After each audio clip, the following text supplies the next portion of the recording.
ಹಲವು ಗುರುಗಳು ಇಲ್ಲ, ಶಿಕ್ಷಾ ಗುರುಗಳು ಹಲವರು.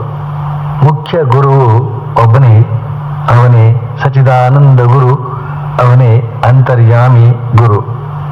ಇದನ್ನು ನಮಗೆ ತಿಳಿಸಿಕೊಟ್ಟವರು ಶ್ರೀರಾಮಕೃಷ್ಣರು. ನಿಜಕ್ಕೂ ಈ ಮಾತು ಎಷ್ಟು ಆಲೋಚನೀಯ, ಮನನೀಯ, ಗಣನೀಯ. ರಾತ್ರಿ ಮಲಗಿಸಿ ಬೆಳಿಗ್ಗೆ ಏಳಿಸಿ ನಮ್ಮ ಮುಂದಿನ ಕಾರ್ಯಗಳನ್ನೆಲ್ಲ ಯಥಾಸಾಂಗವಾಗಿ ಮಾಡಿಸ್ತಕ್ಕಂತಹ ಶಕ್ತಿ ಯಾವುದದು?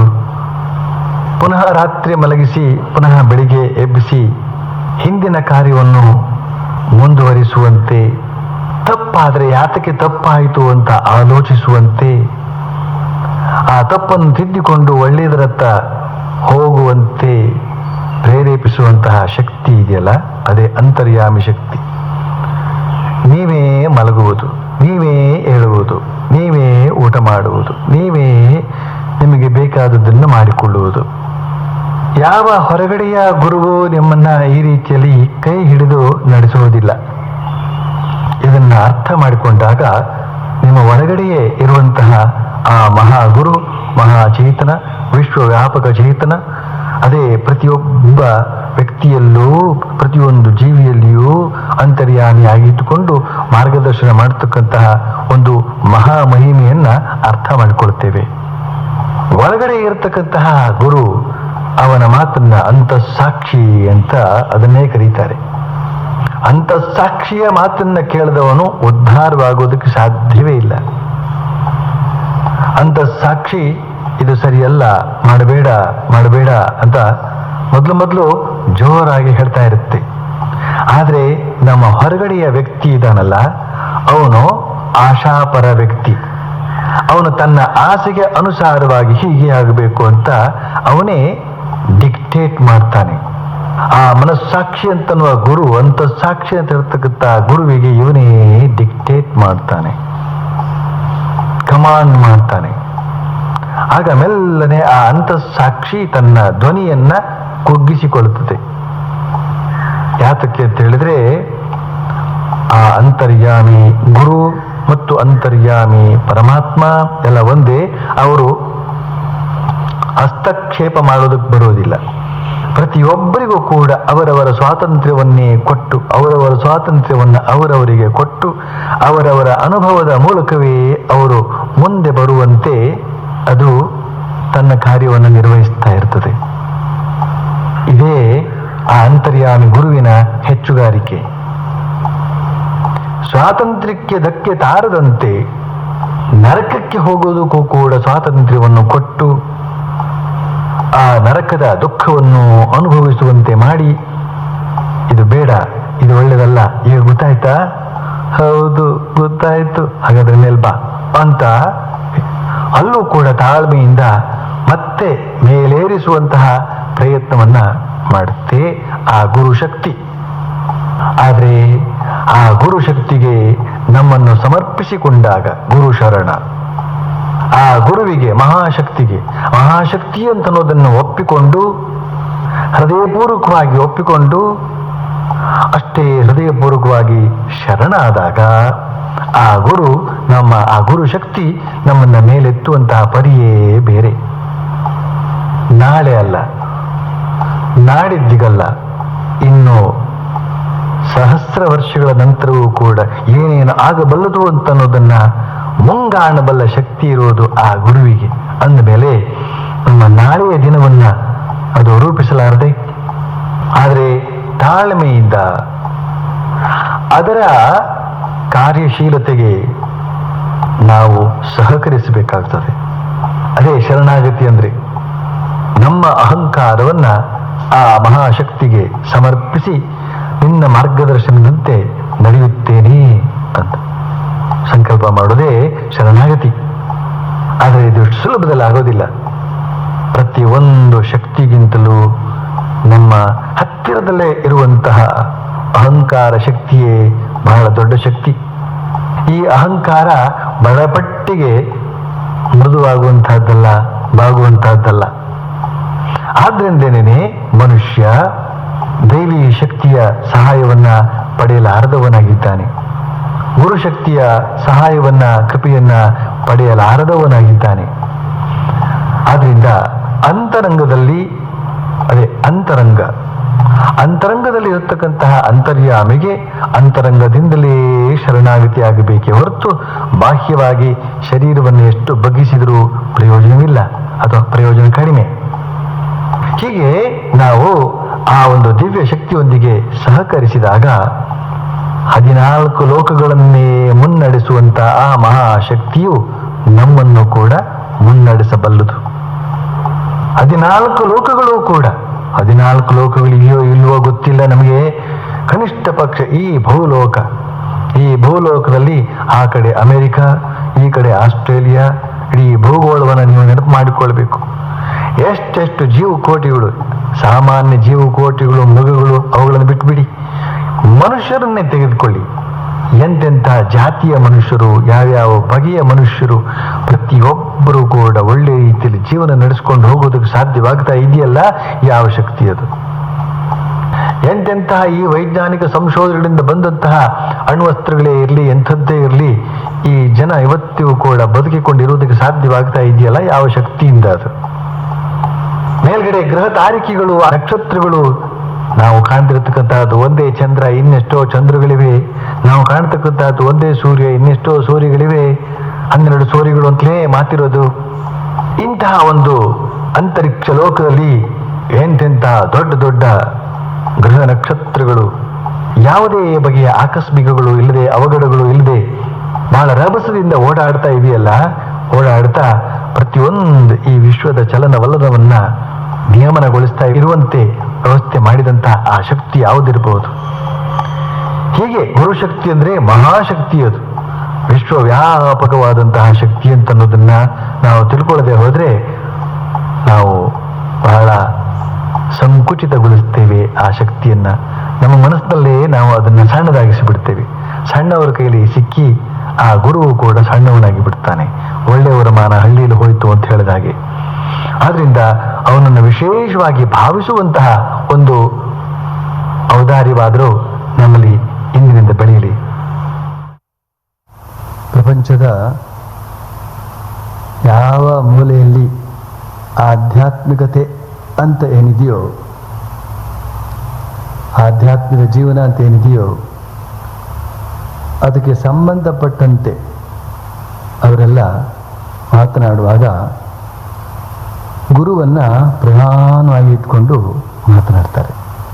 ಗುರುರ್ ಬ್ರಹ್ಮ, ಗುರು ವಿಷ್ಣು ಇತ್ಯಾದಿ ಸ್ತೋತ್ರಗಳು, ಅವುಗಳೆಲ್ಲ ಪರಿಭಾವಿಸಿ ನೋಡಿದಾಗ ನಮಗೆ ಆ ಗುರುವಿನ ಒಂದು ಪ್ರಾಶಸ್ತ್ಯ, ಮಹತ್ವ ಮನವರಿಕೆ ಆಗುತ್ತದೆ.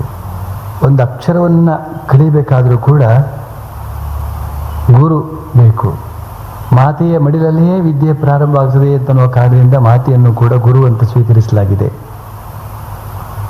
ದಾರಿ ಮೇಲೆ ಹೋಗುವಾಗ, ಕೌಲು ದಾರಿ ಬಂದಾಗ ನಾವು ಹೋಗಬೇಕಾದಂತಹ ದಾರಿಯನ್ನು ತೋರಿಸಿಕೊಳ್ಳೋದಕ್ಕೊಬ್ಬ ಮನುಷ್ಯ, ಅವನು ಹೆಚ್ಚು ಕಡಿಮೆ ಗುರುವಿನ ಉಪಾಧಿಯಲ್ಲಿ ಮಾರ್ಗದರ್ಶನ ಮಾಡ್ತಾನೆ. ಇದರಿಂದ ಏನಾಗಿ ಗೊತ್ತಾಗ್ತದೆ ಅಂತ ಹೇಳಿದ್ರೆ, ಇಡೀ ಜಗತ್ತಿನಲ್ಲಿ ಒಂದು ಗುರು ಶಕ್ತಿ ಅಂತ ಇದೆ. ಆ ಗುರು ಶಕ್ತಿ ಅದು ಓತಪ್ರೋತವಾಗಿ ನಿರಂತರವಾಗಿ ಕೆಲಸ ಮಾಡ್ತಾ ಇದೆ. ಪ್ರತಿಯೊಂದು ಜೀವಿಗೂ ಕೂಡ ಯಾವ್ಯಾವ ಅನುಭವಗಳನ್ನೆಲ್ಲ ಮಾಡಿಕೊಳ್ಬೇಕೋ ಹಾಗೆ ಅನುಭವಗಳನ್ನು ಮಾಡಿಕೊಟ್ಟು ಆ ಜೀವವನ್ನು ಪರಿಪಕ್ವಗೊಳಿಸುವುದಕ್ಕೋಸ್ಕರ ಒಂದೇ ಸತ್ತಿಗೆ ಮನುಷ್ಯನಿಗೆ ಬುದ್ಧಿ ಬರೋದಿಲ್ಲ. ಸಾಕಷ್ಟು ಕಷ್ಟಗಳನ್ನು, ಯಾತನೆಗಳನ್ನು ಅನುಭವಿಸಬೇಕಾಗುತ್ತೆ. ಅಷ್ಟಾದರೂ ಕೂಡ ಅವನು ಅಹಂಕಾರವನ್ನು ಬಿಡೋದಿಲ್ಲ.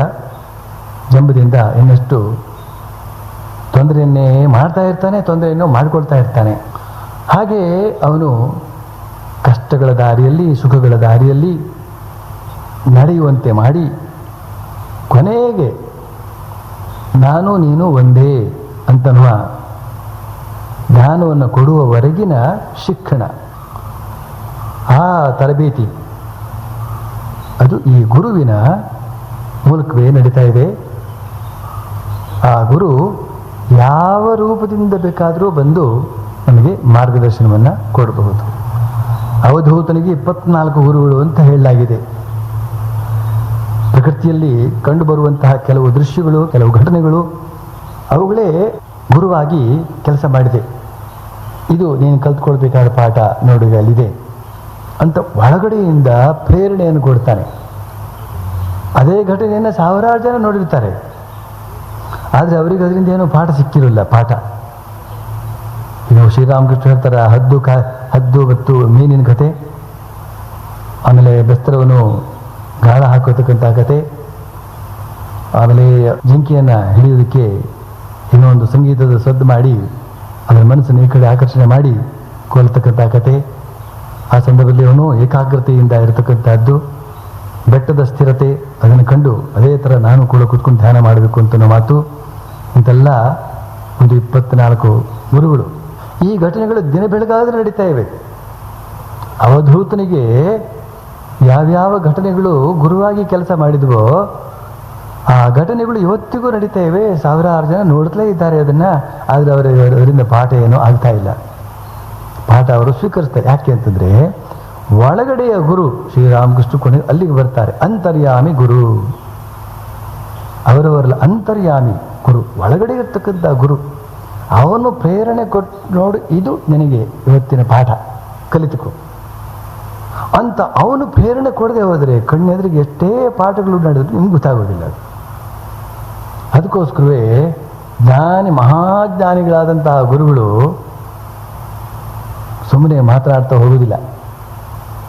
ಯಾರಿಗಂದ್ರೆ ಅವರಿಗೆ ಪಾಠ ಹೇಳೋಕೆ ಹೋಗೋದಿಲ್ಲ, ಅವರು ಆಗೋದಿಲ್ಲ. ಅವನು ಒಳಗಡೆ ಇರ್ತಕ್ಕಂಥ ಗುರು ಮಲಗಿಬಿಟ್ಟಿದ್ದಾನೆ. ಒಳಗಡೆ ಇರ್ತಕ್ಕಂಥ ಗುರು ಅವನು ಬೇರೆನೇ ಹೇಳ್ಕೊಡ್ತಾ ಇದ್ದಾನೆ.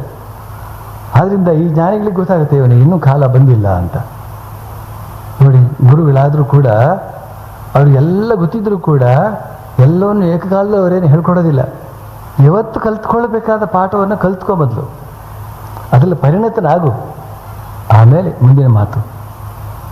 ಇವತ್ತಿಂದೇ ಚಂದ ಮಾಡಲಿಲ್ಲ ನೀನು, ನಾಳೆ ದಿನ ಹೇಗೆ ಕಲ್ತ್ಕೊಡ್ತಿ? ಹೀಗೆ ಗುರು ಕ್ರಮೇಣ ನಮ್ಮನ್ನು ಆ ಉನ್ನತ ಸ್ಥಿತಿಗೆ ಕೊಂಡೊಯ್ತಾನೆ. ಆದರೆ ಗುರು ಬೇಕು, ಗುರು ಇದ್ದಾನೆ. ಆ ಗುರುವಿನಲ್ಲಿ ನಾವು ಭಕ್ತಿಯನ್ನು ಇಡಬೇಕು. ಇರುತ್ತಾನೆ ಶಂಕರಾಚಾರ್ಯರು ಹೇಳಿದಂತಹ ಮಾತು, ಗುರುವಿನಲ್ಲಿ ಭಕ್ತಿ ಇಲ್ಲದೇನೆ ಏನನ್ನು ನಾವು ಇತರ ವಸ್ತುಗಳನ್ನು ಸಂಪಾದನೆ ಮಾಡಿದ್ರು ಅದರಿಂದ ಪ್ರಯೋಜನ ಇಲ್ಲ. ಎಂತಹ ಗಣ್ಯ ವ್ಯಕ್ತಿಗಳಾದರೂ, ಎಂತಹ ಸಾಹಿತಿಗಳಾದರೂ, ಇಂತಹ ವಿದ್ವಾಂಸರಾದರೂ ಕೂಡ ಅದರಿಂದ ಪ್ರಯೋಜನ ಇಲ್ಲ. ಕರ್ಣನ ವಿದ್ಯೆ ಆಗಿಬಿಡ್ತದೆ. ಕರ್ಣನ ವಿದ್ಯೆ, ಕರ್ಣ ಒಂದು ತರಹ ಮೋಸದಿಂದ ಬ್ರಾಹ್ಮಣ ವೇಷದಿಂದ ಹೋಗಿ ವಿದ್ಯೆಯನ್ನ ಕರಗತ ಮಾಡಿಕೊಂಡ. ಕೊನೆಗೆ ಗೊತ್ತಾಯಿತು ಇವನು ಸುಳ್ಳು ಹೇಳಿ ನನ್ನಿಂದ ವಿದ್ಯಾಭ್ಯಾಸವನ್ನು ಪಡೆದಿದ್ದಾನೆ ಅಂತ. ಪರಶುರಾಮನಿಗೆ ವಿದ್ಯೆಯನ್ನು ಕೊಟ್ಟು ಕೂಡ ಜೊತೆಗೆ ಒಂದು ಶಾಪ ಹಾಕಿಬಿಡ್ತಾರೆ. ಗುರುವಿನ ಬಾಯಿನಲ್ಲಿ ಶಾಪ ಬರಬಾರ್ದು, ಆದರೆ ಶಿಷ್ಯ ಸುಳ್ಳು ಹೇಳಿದ್ರೆ ಗುರುವಿಗೆ ನೆನೆ. ಇನ್ನು ಆ ಗುರು ಇನ್ನೇನು ಮಾಡಬೇಕಾಗತ್ತೆ? ಸುಳ್ಳು ಹೇಳಿದವನಿಗೆ ಪುರಸ್ಕರಿಸೋದಕ್ಕಾಗ್ತದೆಯೇ? ಪರಶುರಾಮ ಸಾಕ್ಷಾತ್ ಪರಮಾತ್ಮ, ಕರುಣಾಮಯನಾದಂತಹ ಪರಮಾತ್ಮ. ಅಯ್ಯೋ ಏನು ಮಾಡೋದು ಪಾಪ, ಗೊತ್ತಿಲ್ಲದೆ ತಪ್ಪು ಸುಳ್ಳು ಹೇಳಿದ, ಏನೋ ಒಂದು ಒಳ್ಳೆ ಉದ್ದೇಶಕ್ಕಾಗಿ ಸುಳ್ಳು ಹೇಳಿದ ಅಂತ ಹೀಗೆಲ್ಲ ತಗೊಳ್ಳಿಲ್ಲ, ಹಾಕೇ ಬಿಟ್ಟ ಶಾಪ. ಸಕಾಲದಲ್ಲಿ ಈ ವಿದ್ಯೆ ಫಲಿಸದೆ ಹೋಗಲಿ ಅಷ್ಟೇ, ಇನ್ನೇನಿಲ್ಲ. ಯಾವಾಗಲೂ ಇರುತ್ತೆ ಆ ವಿದ್ಯೆ, ಅವನ ಜೊತೆನೆಲ್ಲ ಇರುತ್ತದು. ಕಲ್ತದ್ದೆಲ್ಲ ಹೋಗುತ್ತದು ಇರುತ್ತೆ. ಅದು ಸಕಾಲದಲ್ಲಿ ಫಲಿಸದೆ ಹೋಗಲಿ ಅಂತ ಹೇಳಿದಾಗ ಎಂತಹ ಶಾಪ ಅದು. ಆಮೇಲೆ ಆ ಗುರು ಯಾವ ತರಹ ಶಿಕ್ಷೆ ಕೊಡಬಲ್ಲ. ಶಿಕ್ಷಣ ಅಂದರೆ ಶಿಕ್ಷೆಯಿಂದ ಕೂಡಿದ್ದು. ಹೀಗೆ ಶಿಕ್ಷೆಯ ಮೂಲಕ ಪಾಠವನ್ನು ಕಲಿಸ್ತಾ ಇರ್ತಾನೆ ಅವನು. ಹೀಗೆ ಎಲ್ಲ ಬಗೆಯಿಂದಲೂ ಕೂಡ ಶಿಕ್ಷೆ ಕೊಡುವುದರ ಮೂಲಕ, ಕಷ್ಟಗಳನ್ನು ಕೊಡುವುದರ ಮೂಲಕ ನಮಗೆ ಕೊನೆಯೂ ಜ್ಞಾನೋದಯ ಆಗೋದ್ರ ಕಡೆಗೆ ನಮ್ಮನ್ನು ಕೊಂಡೊಯ್ತಾನೆ ಅಂತನ್ನೋದು ಬಹಳ ಮುಖ್ಯವಾದಂಥ ಅಂಶ.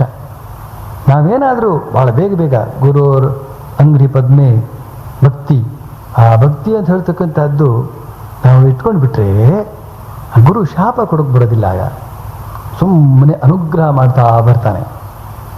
ಅವನ ಅನುಗ್ರಹಕ್ಕೆ ನಾವು ಯಾವಾಗ ಪಾತ್ರ ಆದವೋ ಪದ್ಮಪಾತ್ರರಂತೆ ಆಗಿಬಿಡ್ತೇವೆ. ಪದ್ಮಪಾತ್ರರು ಅಂದರೆ ಯಾರು?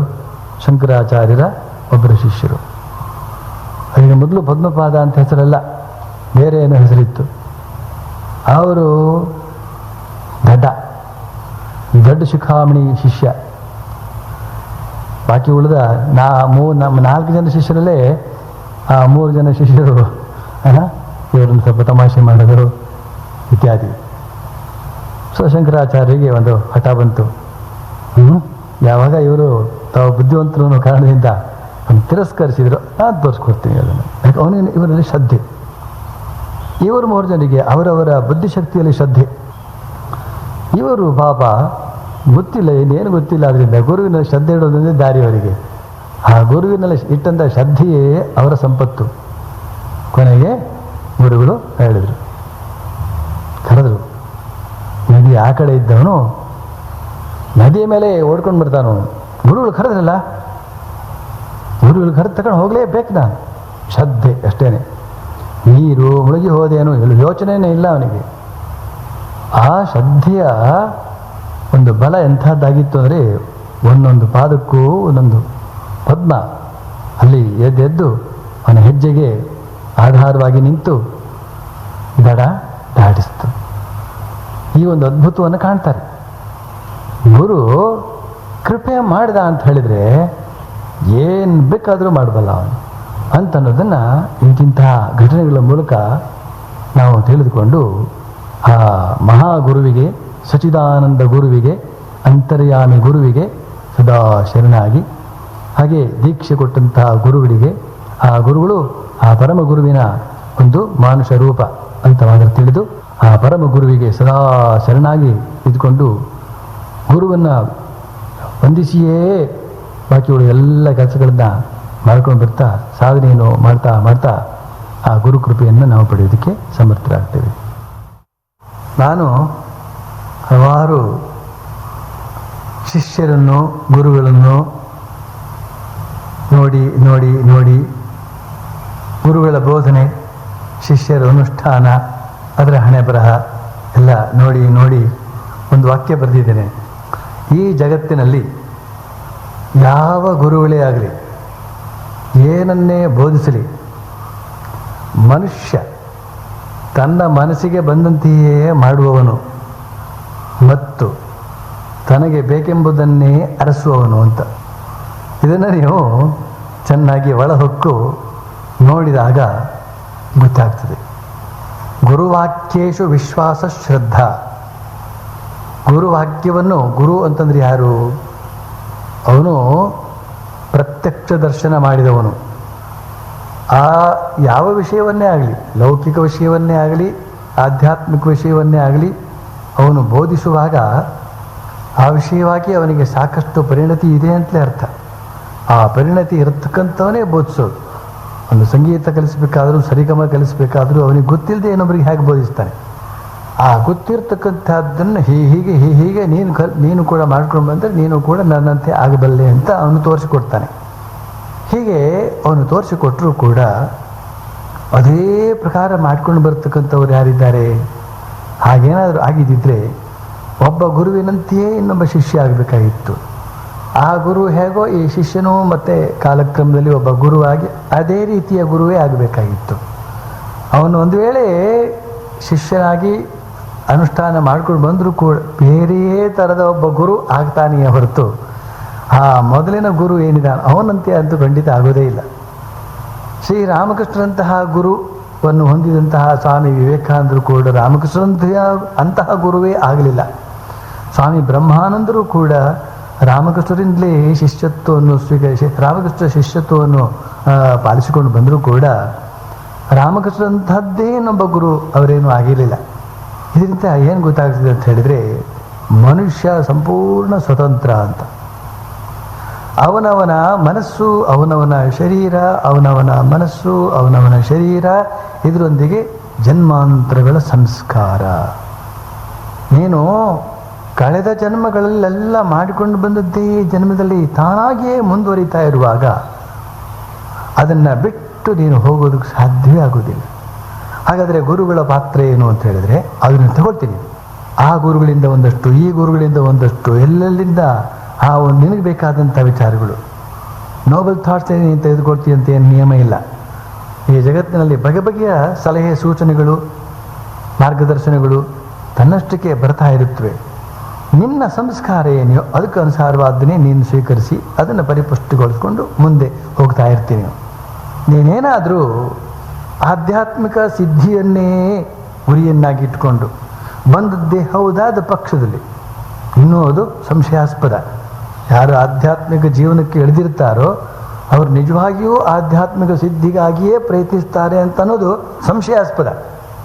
ಯಾಕೆಂತ ಹೇಳಿದ್ರೆ 4-6 ವರ್ಷಗಳ ನಂತರ ಅವನು ಬದಲಾಗುವುದನ್ನು ಕಂಡಾಗ ಅವನು ಆ ಬದಲಾವಣೆ ಆ 4-6 ವರ್ಷಗಳ ನಂತರ ಬದಲಾಗಿ ಹೋಗ್ತಕ್ಕಂಥದ್ದನ್ನು ಇಲ್ಲೇ ಸ್ವಲ್ಪ ಸೂಕ್ಷ್ಮದರ್ಶಕ ಯಂತ್ರ ಹಾಕಿ ನೋಡಿದರೆ ಅವರ ಮನಸ್ಸನ್ನು ಅಲ್ಲೇ ಕಾಣ್ಬೋದಾಗಿತ್ತು ಅದರ ಬೀಜವನ್ನು.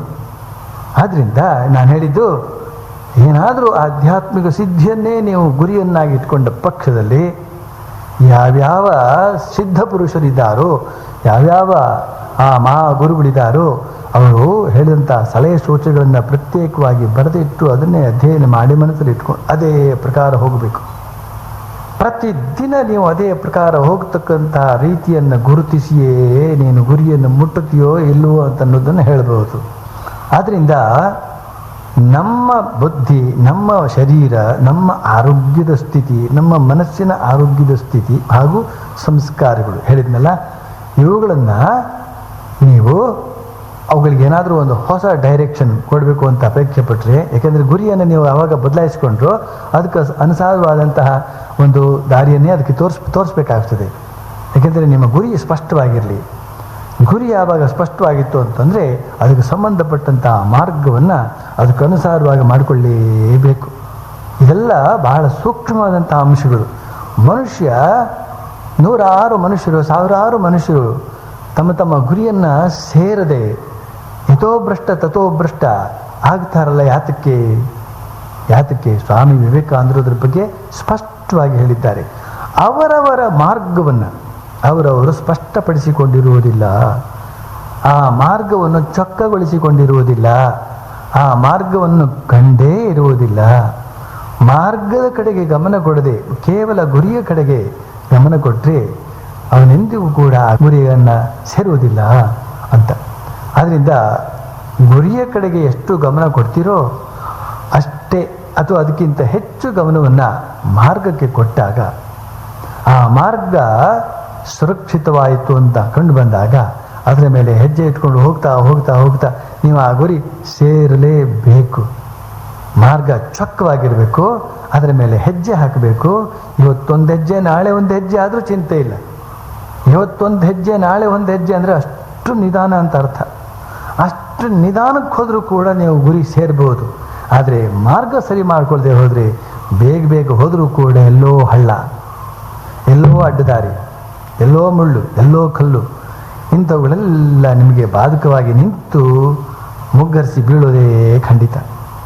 ಮಾರ್ಗವನ್ನು ಚೊಕ್ಕಟವಾಗಿಟ್ಕೊಳ್ಳಿ. ನಿಮ್ಮ ಮಾರ್ಗವನ್ನು ಚೊಕ್ಕಟವಾಗಿಟ್ಟು, ಯಾಕೆಂದರೆ ನಿಮ್ಮ ಶರೀರ, ನಿಮ್ಮ ಮನಸ್ಸು, ನಿಮ್ಮ ಸಂಸ್ಕಾರ, ಇದರ ಬಗ್ಗೆ ನೀವು ಎಚ್ಚರವಾಗಿರಬೇಕು. ಅವರು ಮಾಡಿದಂತೆ ನೀವು ಸಾಧನೆ ಮಾಡೋಕ್ಕೆ ಆಗೋದಿಲ್ಲ, ಅವರು ಇನ್ನೊಬ್ಬರು ಮಾಡಿದಂತೆ ಮತ್ತೊಬ್ಬರು ಸಾಧನೆ ಮಾಡೋಕ್ಕೆ ಆಗೋದಿಲ್ಲ. ಆದ್ದರಿಂದ ಹುಲಿಯ ಬಣ್ಣಕ್ಕೆ ನರಿ ಮೈ ಸುಟ್ಕೊಂಡಿತು ಅಂತ ಹೇಳಿದಾಗೆ ಅವರ ಪ್ರಕಾರ ನೀವು ಹೋಗಿ ಕೆಟ್ಟು ಹೋಗೋದಕ್ಕೆ ಚಾನ್ಸು ಜಾಸ್ತಿ. ಆದ್ದರಿಂದ ಅವರವರ ದಾರಿಯನ್ನು ಅವರವರು ಕಂಡುಕೊಂಡು ಹೆಜ್ಜೆ ಹಾಕುವಂಥದ್ದೇ ಸರಿ. ಆದ್ದರಿಂದ ಅವರವರ ಮನಸ್ಸಿಗೆ ತಕ್ಕಂತೆಯೇ ಮತ್ತು ಸಾಧ್ಯ ಇರುವಂತೆಯೇ ನೋಡಿಕೊಂಡು ಮುಂದುವರಿಯುವಂತಹದ್ದೇ ಸರಿ. ಆದರೆ 2 ಮುಖ್ಯ ವಿಷಯಗಳ ಕಡೆಗೆ ಗಮನ ಕೊಡಲೇಬೇಕು. ಬಾಕಿ ಉಳಿದ ವ್ಯವಹಾರಗಳ ಕಡೆಗೆ ಅಷ್ಟು ಗಮನ ಕೊಡದೇ ಇದ್ರೂ ಚಿಂತೆ ಇಲ್ಲ. ಒಂದು ಗುರಿಯ ಬಗ್ಗೆ ಸ್ಪಷ್ಟವಾದ ಕಲ್ಪನೆ, ಅದು ನಿನಗೆ ಬೇಕೇ ಬೇಕು ಮತ್ತು ನಿನಗೇ ಬೇಕು ಅಂತ ಹೇಳ್ತಕ್ಕಂಥದ್ರ ಬಗ್ಗೆ ದೃಢ ನಿಶ್ಚಯ, ಆಮೇಲೆ ಅದಕ್ಕೆ ಸಂಬಂಧಪಟ್ಟಂಥ ಮಾರ್ಗ, ಆ ಮಾರ್ಗವನ್ನು ಸರಿ ಮಾಡಿಕೊಳ್ಳಿ, ಚೆನ್ನಾಗಾಗಲೇಬೇಕು. ಇದಕ್ಕೆ ನಾನು ಕೂಡ ಸ್ವಾಮಿ ವಿವೇಕಾನಂದರ ಆ ಮಾತಿನೊಂದಿಗೆ ದನಿಗೂಡಿಸಿ ಹೇಳ್ತೇನೆ. ನನ್ನ ಅನುಭವದಿಂದಲೂ ಕೂಡ ಈ ಮಾತನ್ನು ನಾನು ಒತ್ತು ಕೊಟ್ಟು ಹೇಳ್ತೇನೆ. ದಾರಿಯನ್ನು ಸರಿಪಡಿಸ್ಕೊಳ್ತಾ ಇರಿ. ಗುರಿಯ ಬಗ್ಗೆ ಸ್ಪಷ್ಟ ಕಲ್ಪನೆ ಇರಲಿ, ದಾರಿಯನ್ನು ಪ್ರತಿದಿನ ಸರಿಪಡಿಸ್ಕೊಳ್ತಾ ಇರಿ. ದಾರಿ ಸರಿಯಾಗಿದೆಯೋ ಎಷ್ಟರ ಮಟ್ಟಿಗೆ ನೀವು ದಾರಿಯನ್ನು ಮಾಡ್ಕೊಂಡು ಹೋಗ್ತಿರ್ತೀರೋ ಅಷ್ಟರ ಮಟ್ಟಿಗೆ ನೀವು ವೇಗವಾಗಿ ಹೋಗ್ತೀರಿ. ಇದು ಮೂಲಭೂತವಾದಂತಹ ಒಂದು ಅಂಶ. ಇದನ್ನು ನಾವು ಮನಗಂಡದ್ದೇ ಆದರೆ ನಾವು ಗುರಿ ಸೇರದೇ ಇರುವುದಕ್ಕೆ ಸಾಧ್ಯವೇ ಇಲ್ಲ. ಶ್ರೀರಾಮಕೃಷ್ಣರ 16 ಶಿಷ್ಯರು, ಸನ್ಯಾಸಿ ಶಿಷ್ಯರು ಮತ್ತು ಗೃಹಸ್ಥ ಭಕ್ತ ಶಿಷ್ಯರು, ಇವರೆಲ್ಲರನ್ನೂ ಕೂಡ ನಾವು ಗಮನಿಸಿ ನೋಡಿದಾಗ ಒಬ್ಬನೇ ಗುರುವಿನ ಶಿಕ್ಷಣವನ್ನು ಅವರು ಪಡೆದಿದ್ದರೂ ಕೂಡ ಅವರು ಒಬ್ಬೊಬ್ಬರು ಒಂದೊಂದು ರೀತಿಯಲ್ಲಿ ಆದರಲ್ಲ ಅಂತ ಆ ಗುರುಗಳು ಅಂದರೆ ರಾಮಕೃಷ್ಣ ಗುರು ಅವರೇನು ಚಿಂತೆ ಮಾಡಲಿಲ್ಲ. ಅಷ್ಟೇ ಅಲ್ಲ, ಅವರವರ ರೀತಿಯಲ್ಲಿ ಹೋಗೋದಕ್ಕೆ ಪ್ರೋತ್ಸಾಹ ಕೊಟ್ಟರು. ಗುರುವಿನ ಬಹಳ ದೊಡ್ಡ ಧರ್ಮ ಅದು, ಅಥವಾ ಸದ್ಗುರುವಿನ ಅತ್ಯಂತ ಸುಸ್ಪಷ್ಟವಾದ ಲಕ್ಷಣ ಅದು. ಅವರವರ ಭಾವದಂತೆ ಅವರವರು ಆ ಮಹತ್ತರವಾದ ಏಕೈಕ ಗುರಿಯನ್ನು ತಲುಪುವಂತಹದ್ದು. ಭಾವ ನಷ್ಟವಾಗದಂತೆ ಶ್ರೀರಾಮಕೃಷ್ಣರು ನೋಡಿಕೊಂಡಂಥ ಬಗೆ ಕೂಡ ಇನ್ನೂ ಗಮನೀಯ. ಆದ್ದರಿಂದ ಅರಿಯದ ಜನ ಏನು ಆ ಒಬ್ಬ ಗುರುವಿನ ಶಿಷ್ಯರು ಒಬ್ಬೊಬ್ಬರು ಒಂದೊಂದು ರಕ ಇದ್ದಾರೆ ಅಂತ ಮಾತಾಡ್ಕೊಳ್ತಾರೆ. ಒಬ್ಬೊಬ್ಬರು ಒಂದೊಂದು ರೀತಿಯಲ್ಲಿ ಇರಬೇಕಾದದ್ದೇ ಸರಿಯಾದ ಕ್ರಮ. ಇದೇ ಅತ್ಯಂತ ರಸಮಯವಾದಂತಹ ಒಂದು ಸನ್ನಿವೇಶ ಕೂಡ. ಪರಮಾತ್ಮ ವೈವಿಧ್ಯಪೂರ್ಣ, ಆ ವೈವಿಧ್ಯವನ್ನು ಬಹಳ ಇಷ್ಟಪಡ್ತಕ್ಕಂಥವನು. ಇದು ಅವನು ಇಷ್ಟಪಡ್ತಕ್ಕಂತಹದ್ದು ಅಂತ ಒಂದಾದರೆ, ಈ ಕಡೆಯಿಂದ ಪ್ರತಿಯೊಂದು ಜೀವವೂ ಕೂಡ ತನ್ನ ಒಂದು ಗತಿ ಏನಿದೆಯೋ, ಮಾನಸಿಕ ಸ್ಥಿತಿ ಏನಿದೆಯೋ, ಸಂಸ್ಕಾರದ ಗತಿ ಏನಿದೆಯೋ ಅದಕ್ಕೆ ಅನುಸಾರವಾಗಿ ಬೆಳೆದುಕೊಂಡು ಹೋಗಬೇಕು. ಶ್ರೀರಾಮಕೃಷ್ಣರು ಪ್ರತಿಯೊಬ್ಬ ಆ ಸನ್ಯಾಸಿ ಶಿಷ್ಯನಿಗೆ ಕೊಟ್ಟಂತಹ ಶಿಕ್ಷಣ ಕ್ರಮವನ್ನು ನಾವು ಭಾವಿಸಿ ನೋಡಬೇಕು. ಎಲ್ಲಿಯವರೆಗೆ ಅಂತ ಹೇಳಿದರೆ, ಸ್ವಾಮಿ ಶಾರದಾನಂದರನ್ನ ನೀವೇ ತಿಳಿದಂತೆ ಆ ಇಡೀ ರಾಮಕೃಷ್ಣ ಮಠದ ಕಾರ್ಯದರ್ಶಿಯಾಗಿ ಕಾರ್ಯನಿರ್ವಹಣೆ ಮಾಡುವುದಕ್ಕೆ ಬೇಕಾದಂತಹ ಒಂದು ಶಿಕ್ಷಣವನ್ನೇ ಕೊಟ್ಟರು, ಅಥವಾ ಆ ಬಗೆಯ ಶಕ್ತಿಯನ್ನೇ ಅಲ್ಲಿ ಕೊಟ್ಟರು.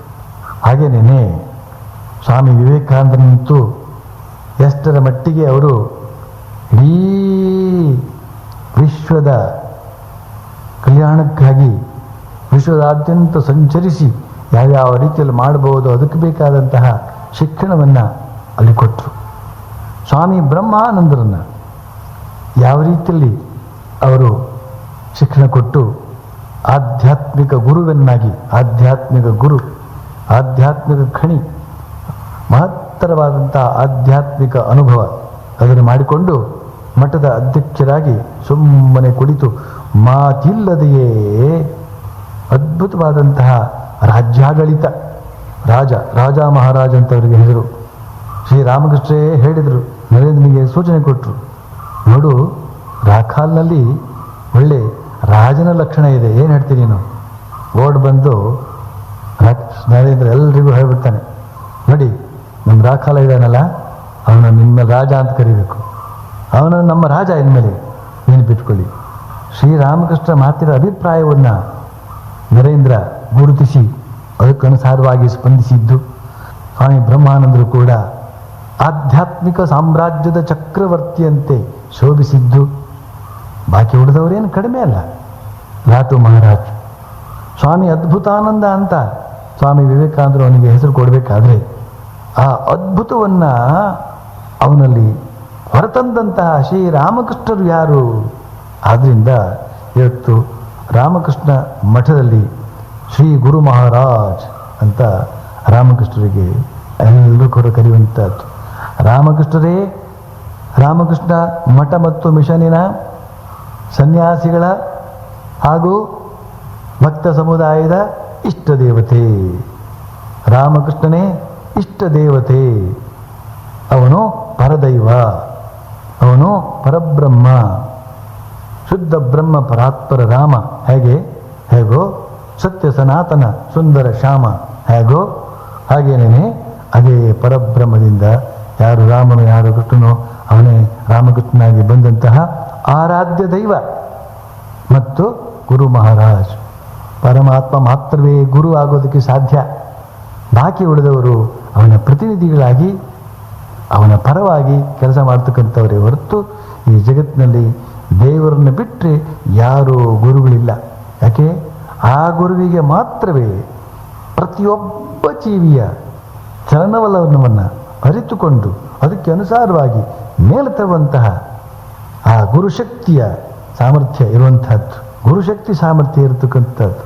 ಅದಕ್ಕೆ ಕೃಷ್ಣಂ ಒಂದೇ ಜಗದ್ಗುರುಂ, ಕೃಷ್ಣಂ ಒಂದೇ ಜಗದ್ಗುರು, ಆ ಒಬ್ಬನೇ ಜಗದ್ಗುರು ಅಂತ ಹಾಗೆಲ್ಲ ಅರ್ಥ ಮಾಡ್ತಾರೆ. ಒಂದೇ ಮಾತರಂ, ಗೊತ್ತಾಯ್ತು? ನಮ್ಮ ತಾಯಿಗೆ ನಮಸ್ಕಾರ ಮಾಡೋಕೆ ಒಂದೇ ನಮಸ್ಕಾರ. ಒಂದೇ ಅಂತಂದ್ರೆ ಏನರ್ಥ ಅಲ್ಲಿ? ನಮಸ್ಕಾರ ಅಂತಲೇ. ಆದರೆ ಒಂದೇ ಭಾರತ ಅಂತ, ಒಂದೇ ಮಾತರಂ, ನಮಗೆ ಒಂದೇ ತಾಯಿ ಅಂತ ಹಾಗೆ ಅರ್ಥ ಮಾಡ್ತಾರೆ. ಇರಲಿ, ಅದೇ ಅವ್ರ ಕಥೆ, ಅದು ತಮಾಷೆ. ಆದರೆ ಕೃಷ್ಣಂ ಒಂದೇ ಜಗದ್ಗುರುಂ, ಒಬ್ಬನೇ ಜಗದ್ಗುರು ಅಂತ ಹಾಗಲ್ಲ ಅರ್ಥ. ಆ ಜಗದ್ಗುರುವಿಗೆ ನಮಸ್ಕಾರ ಅಂತ. ಜಗತ್ತಿಗೆ ಗುರು ಅವನೊಬ್ಬನೇ, ಪರಮಾತ್ಮ ಮಾತ್ರವೇ ಆಗೋದಕ್ಕೆ ಸಾಧ್ಯ. ಯಾತಕ್ಕೆ? ಅವರವರ ಸಂಸ್ಕಾರಗಳಿಗೆ ಅನುಸಾರವಾಗಿ, ಅವರವರ ಭಾವಗಳಿಗೆ ಅನುಸಾರವಾಗಿ ಅವರಿಗೆ ಕಾಲೋಚಿತವಾದಂತಹ ಶಿಕ್ಷಣವನ್ನು ಕೊಡುವುದಲ್ಲದೆ ಅವರು ಮಾಡಿದ ತಪ್ಪುಗಳನ್ನು ಮನ್ನಿಸಿ, ಎಷ್ಟು ತಪ್ಪುಗಳನ್ನು ಮಾಡಿದರೂ ಮನ್ನಿಸುವುದಕ್ಕೆ ಸಾಮರ್ಥ್ಯವಿರಬೇಕಾಗುತ್ತದೆ ಗುರುವಿನಲ್ಲಿ. ಯಾತಕ್ಕೆ ಅಂತ ಹೇಳಿದ್ರೆ, ಯಾವ ಮನುಷ್ಯನೂ ಕೂಡ ತಪ್ಪು ಮಾಡದೆಯೇ ಗುರಿ ಸೇರುವುದಕ್ಕೆ ಇಲ್ಲಿಯವರೆಗೆ ಸಾಧ್ಯವಾಗಲಿಲ್ಲ. ಮುಂದಿನದ್ದೇನೋ ಗೊತ್ತಿಲ್ಲ. ಅದು ನಮ್ಮ ಪರಮಾತ್ಮನಾದಂತಹ ಜಗದ್ಗುರುವಿಗೆ ಅಥವಾ ಜಗದ್ಗುರುವಾದಂತಹ ಪರಮಾತ್ಮನಿಗೆ ತಿಳಿದಿರತಕ್ಕಂಥ ಅಂಶ. ಆದ್ದರಿಂದ ಇದನ್ನು ನಾವು ಮನನ ಮಾಡಿದಷ್ಟೂ ಅವರವರನ್ನು ಅವರವರ ದಾರಿಯಲ್ಲಿಯೇ ಪುರಸ್ಕರಿಸುವುದಕ್ಕೆ ನಮ್ಮ ಹೃದಯದಲ್ಲಿ ಅವನು ಯಾಕೆ ಹಾಗಿದ್ದಾನೆ ಅಂತ ಕೇಳುವ ಅಧಿಕ ಪ್ರಸಂಗಕ್ಕೆ ಹೋಗದೇ ನಮ್ಮ ದಾರಿಯಲ್ಲಿ ನಾವು ಎಷ್ಟು ಹೋಗ್ತಾ ಇದ್ದೇವೆ, ನಮ್ಮ ಗುರುವಾಕ್ಯವನ್ನು ನಮಗೆ ಬೋಧಿಸಿದಂತಹ, ನಮಗೆ ಸಿಕ್ಕಿದಂತಹ ಗುರುವಾಕ್ಯವನ್ನು ನಾವು ಎಷ್ಟರ ಮಟ್ಟಿಗೆ ಅನುಸರಿಸುತ್ತಿದ್ದೇವೆ ಅಂತನ್ನುವ ಆತ್ಮನಿರೀಕ್ಷಣೆ, ಆತ್ಮಪರೀಕ್ಷಣೆ ಕಡೆಗೆ ಗಮನ ಹರಿಸ್ತೇವೆ. ಆ ಗುರು ನೋಡಿಕೊಡ್ತಾನೆ. ಇರುವೆಯಿಂದ ಹಿಡಿದು ಪರಬ್ರಹ್ಮ, ಚತುರ್ಮುಖ ಬ್ರಹ್ಮದವರೆಗೆ ಇರ್ತಕ್ಕಂಥ ಚತುರ್ಮುಖ ಬ್ರಹ್ಮವು ಕೂಡ ಒಂದು ಜೀವಿ ಅಂತ ಪರಿಗಣಿಸಲಾಗಿದೆ ವೇದಾಂತದಲ್ಲಿ, ಮಹಾಜೀವಿ. ಅಲ್ಲಿಯವರೆಗೂ ಕೂಡ ಪ್ರತಿ ಒಂದು ಜೀವದ ಗತಿಯೂ ಕೂಡ ಆ ಪರಮ ಗುರುವಿನ ಅಧೀನದಲ್ಲಿ ಇದೆ. ಆ ಗುರು ಸಹಸ್ರಾಕ್ಷ ಸಹಸ್ರಪಾತ್ ಆಗಿ, ಗುರು ಅಂತಂದ್ರೆ ಏನು ಗೊತ್ತೇನು? ಬಹಳ ದೊಡ್ಡದು ಅಂತ ಅರ್ಥ. ಲಘು ಅಂದ್ರೇನು? ಬಹಳ ಚಿಕ್ಕದು, ಹಗುರ, ಹಗುರ ಅಂತ ಅರ್ಥ. ಹಗುರ, ಲಘು. ಆ ಗುರು ಇದನ್ನಲ್ಲ, ಪರಮ ಗುರು ಎಲ್ಲಂದ್ರೆ ಅಲ್ಲೇ ಇದ್ದು, ಯಾವ ಲೋಕದಲ್ಲಿ ಅಂದ್ರೆ ಆ ಲೋಕದಲ್ಲೇ ಇದ್ದು ಅಲ್ಲಲ್ಲೇ ಇರ್ತಕ್ಕಂತಹ ಜೀವರನ್ನು ಶ್ರೇಯಸ್ಸಿನಡೆಗೆ ಕರೆದೊಯ್ಯತಕ್ಕಂಥವನು. ಹಾಗೆ ನಮ್ಮ ಸ್ವಾಮಿ ತ್ರಿಗುಣಾತೀತಾನಂದ ಸ್ವಾಮಿಗಳು ಕೂಡ ನಮ್ಮ ಶ್ರೀರಾಮಕೃಷ್ಣರ ಪರಮಾದ್ಭುತ ಶಿಷ್ಯರಲ್ಲಿ ಒಬ್ಬರು. ಅವರ ಹೆಚ್ಚುಗಾರಿಕೆ ಏನಪ್ಪ ಅಂತಂದರೆ ಏಕನಿಷ್ಠೆ. ಶ್ರೀಮಾತೆ ಶಾರದಾ ದೇವಿಯವರಲ್ಲಿ ಅವರು ತೋರಿಸಿದಂತಹ ಏಕನಿಷ್ಠೆಯನ್ನು ವಿಶೇಷವಾಗಿ ಅಧ್ಯಯನ ಮಾಡಬೇಕು. ಶಾರದಾ ಮಾತೆಯವರು ಹೇಳಿದರು, ಒಳ್ಳೆ ಮೆಣಸಿನಕಾಯಿ ಬೇಕು ಅಂತ. ಹೋದರು ಅಂಗಡಿಗೆ, 3, 4, 5, 6 ಅಂಗಡಿಗೆ ನೋಡಿ, ಎಲ್ಲ ರಾಶಿಗಳಿಂದಲೂ ಕೂಡ 4 ಮೆಣಸಿನಕಾಯಿ ತಿಂದು, ಖಾರವಾದ ಮೆಣಸಿನಕಾಯಿ, ಸರಿಯಾದ ಮೆಣಸಿನಕಾಯಿ ಆಗಬೇಕು ಅಂತ ಆ ಮೆಣಸಿನಕಾಯಿಯನ್ನೇ ತಿಂದು ಬರುವಾಗ ನಾಲಿಗೆಲ್ಲ ದಪ್ಪ ಆಗಿಬಿಟ್ಟಿತ್ತು, ಖಾರ ಜಾಸ್ತಿ ಆಗಿ. ನಾಲಿಗೆ ದಪ್ಪ ಆದರೂ ಪರವಾಗಿಲ್ಲ, ಹಿಂಸೆ ಆದರೂ ಪರವಾಗಿಲ್ಲ, ಒಳ್ಳೆಯದನ್ನು ತಂದು ಕೊಡಬೇಕು ಅಂತ ಹೇಳ್ತಕ್ಕಂಥ ಏಕೈಕ ದೃಷ್ಟಿ. ಇಲ್ಲಿ ಅವರ ಆ ಮಾನಸಿಕ ಸ್ಥಿತಿಯನ್ನು ನಾವು ಭಾವಿಸಬೇಕು. ಇಂಥ ಒಂದು ಶ್ರದ್ಧೆಯಿಂದ ಅವರು ಇವತ್ತು ಮಹಿಮಾನ್ವಿತರಾಗಿ ಆ 16 ಜನ ಶಿಷ್ಯರಲ್ಲಿ ಒಬ್ಬರಾಗಿ ಶೋಭಿಸ್ತಾ ಇದ್ದಾರೆ. ಹೀಗೆ ಶ್ರೀರಾಮಕೃಷ್ಣರ ಆ ಶಿಷ್ಯ ಮಂಡಳಿ, ಶಿಷ್ಯ ರತ್ನಗಳು ನಮ್ಮೆಲ್ಲರನ್ನು ಕಾಪಾಡಲಿ. ಸ್ವಾಮಿ ಅದ್ಭುತಾನಂದಜಿಯವರು ಅಂದರೆ ಹಿಂದಿನ ಲಾಟು ಮಹಾರಾಜರು ಶ್ರೀರಾಮಕೃಷ್ಣ ಅವರು ಕರೀತಾ ಇದ್ದಿದ್ದು ಲೇಟು ಅಂತ. ಆ ಬಿಹಾರಿ ಹುಡುಗ ಯಾವುದೇ ಬಗೆಯ ಶಾಲಾ ವಿದ್ಯಾಭ್ಯಾಸವೂ ಇಲ್ಲದೆ ಒಂದೇ ಒಂದು ವಾಕ್ಯವನ್ನು ಕೂಡ ಬರೆಯೋದಕ್ಕೆ ಸಾಧ್ಯವಿಲ್ಲದೆ ಇರತಂಥ ಸ್ಥಿತಿಯಲ್ಲಿ ಕೂಡ ಅವತಾರ ಪುರುಷರ ಕೃಪೆಗೆ ಪಾತ್ರರಾದದ್ದಲ್ಲದೆ ಸ್ವಾಮಿ ವಿವೇಕಾನಂದರ ಸಾಲಿನಲ್ಲಿ ಒಬ್ಬ ಅದ್ಭುತ ವ್ಯಕ್ತಿ ಅಂತ ಅನಿಸಿಕೊಂಡಂಥದ್ದು ಎಷ್ಟು ಗಮನೀಯವಾದದ್ದು. ಇದು ಹೇಗೆ ಸಾಧ್ಯವಾಯಿತು ಅಂತ. ಆ ಹುಡುಗನ ಮೇಲೆ ಶ್ರೀರಾಮಕೃಷ್ಣರು ಬೀರಿದಂತಹ ಕೃಪಾ ಬಲವೋ ಅಥವಾ ಆ ಹುಡುಗನಲ್ಲೇ ಇರತಕ್ಕಂತಹ ಶ್ರದ್ಧೆಯ ಬಲವೋ, ಇದನ್ನು ನಾವು ಸರಿಯಾಗಿ ವಿಮರ್ಶಿಸಿ ನೋಡಬೇಕು. ಸರಿಯಾಗಿ ಹೇಳಬೇಕು ಅಂತಂದರೆ ಆ ಹುಡುಗನಲ್ಲಿರುವಂತಹ ಶ್ರದ್ಧೆಯ ಬಲವೇ ಹೊರತು ಶ್ರೀರಾಮಕೃಷ್ಣರ ಕೃಪಾ ಬಲ ಅಂತ ನಾವು ಹೇಳೋಕ್ಕಾಗೋದಿಲ್ಲ. ಯಾಕೆ ಆಗೋದಿಲ್ಲ ಅಂತಂದರೆ ಶ್ರೀರಾಮಕೃಷ್ಣರು ಅಂಥದ್ದೇ ಒಂದು 10 ಜನ ಅದ್ಭುತಾನಂದನ್ನು ಮಾಡಿರಲಿ, ಅಂಥ ಶ್ರೀರಾಮಕೃಷ್ಣ ಕೃಪೆಗೆ ಯಾವುದೋ ಒಬ್ಬ ಹುಡುಗನಿಗೆ ಮಾತ್ರ ಅದ್ಭುತವಾದ ಹುಡುಗರನ್ನಾಗಿ ಮಾಡೋದಕ್ಕೆ, ಅದ್ಭುತವಾದ ಸಾಕ್ಷಾತ್ಕಾರ ಮಾಡೋದಕ್ಕೆ ಶಕ್ತಿ ಕೊಡೋಕ್ಕೆ ಸಾಧ್ಯವೋ? ಅವ್ರ ಹತ್ರ ಅಷ್ಟೇನೇ ಶಕ್ತಿನೇ ಇರೋದು? ರಾಮಕೃಷ್ಣ ಶಕ್ತಿ ಅಷ್ಟೇನೋ ಅಂತ ಆಲೋಚನೆ ಮಾಡಿ ನೋಡಿದಾಗ ಆ ಲಾಟುವಿನಲ್ಲಿರ್ತಕ್ಕಂತಹ ಶ್ರದ್ಧಾ ಬಲ, ಅದನ್ನು ನಾವು ಗುರುತಿಸಬೇಕು. ಅದನ್ನು ಶ್ರೀರಾಮಕೃಷ್ಣ ಗುರುತಿಸಿದರು. ಲಾಟುವನ್ನು ರಾಮಕೃಷ್ಣರು ಗುರುತಿಸಿದರು. ಇಲ್ಲಿ ಸತ್ವ ಇದೆ, ಇಲ್ಲಿ ಸತ್ವ ಇದೆ. ಶ್ರೀರಾಮಕೃಷ್ಣ ಹೇಳಿದರು ಬಹಳ ಸ್ವಾರಸ್ಯಕರವಾಗಿ, ಮಳೆಯ ಮಾರುತ ಬೀಸಿದಾಗ ಕಾಡಿನಲ್ಲಿರ್ತಕ್ಕಂಥ ಎಲ್ಲ ಮರಗಳು ಕೂಡ ಚಂದನವಾಗಿ ಬಿಡುತ್ತವೆ ಅಂತ. ಮಳೆಯ ಮಾರುತದ ಶಕ್ತಿ ಅಂಥದ್ದು. ಆ ಗಾಳಿಯ ಸೋಂಕಿಗೆ, ಗಾಳಿಯ ಸ್ಪರ್ಶಕ್ಕೆ ಸಾಮಾನ್ಯ ಮರಗಳು ಆ ಮರಗಳೆಲ್ಲ, ಸಾಮಾನ್ಯ ಮರಗಳೆಲ್ಲ ಚಂದನ ವೃಕ್ಷವಾಗಿ ಬಿಡುತ್ತವೆ. ಚಂದನ, ಶ್ರೀಗಂಧ ನಾವು ತೈತೀವಲ್ಲ ಅದು. ಆದರೆ ಅಂತ ಹೇಳ್ತಾರೆ ಶ್ರೀರಾಮಕೃಷ್ಣ. ಆದರೆ ಏನದು? ಆದರೆ ಯಾವುದು ಬಿದಿರೋ, ಯಾವುದು ಬಾಳೆ ದಿಂಡೋ ಅವು ಮಾತ್ರ ಚಂದನ ಆಗೋ ಸಾಧ್ಯ ಇಲ್ಲ ಅಂತ. ಎಂಥ ಮಳೆಯ ಮಾರುತವೇ ಬೀಸಿದರೂ ಕೂಡ ಬಿದಿರು ಕಂಬ, ಬಿದಿರು ಗಿಡ, ಆಮೇಲೆ ಬಾಳೆ ಗಿಡ, ಇವುಗಳು ಯಾವುದು ಕೂಡ ಚಂದನ ವೃಕ್ಷ ಆಗೋದಕ್ಕೆ ಸಾಧ್ಯವಿಲ್ಲ. ನೋಡಿದ್ರಾ? ಅವರೇ ಹೇಳಿದರು, ಎಲ್ಲರನ್ನೂ ಹಾಗೆ ಲಾಟು ಮಹಾರಾಜನಾಗಿ ಮಾಡೋಕ್ಕಾಗೋದಿಲ್ಲ.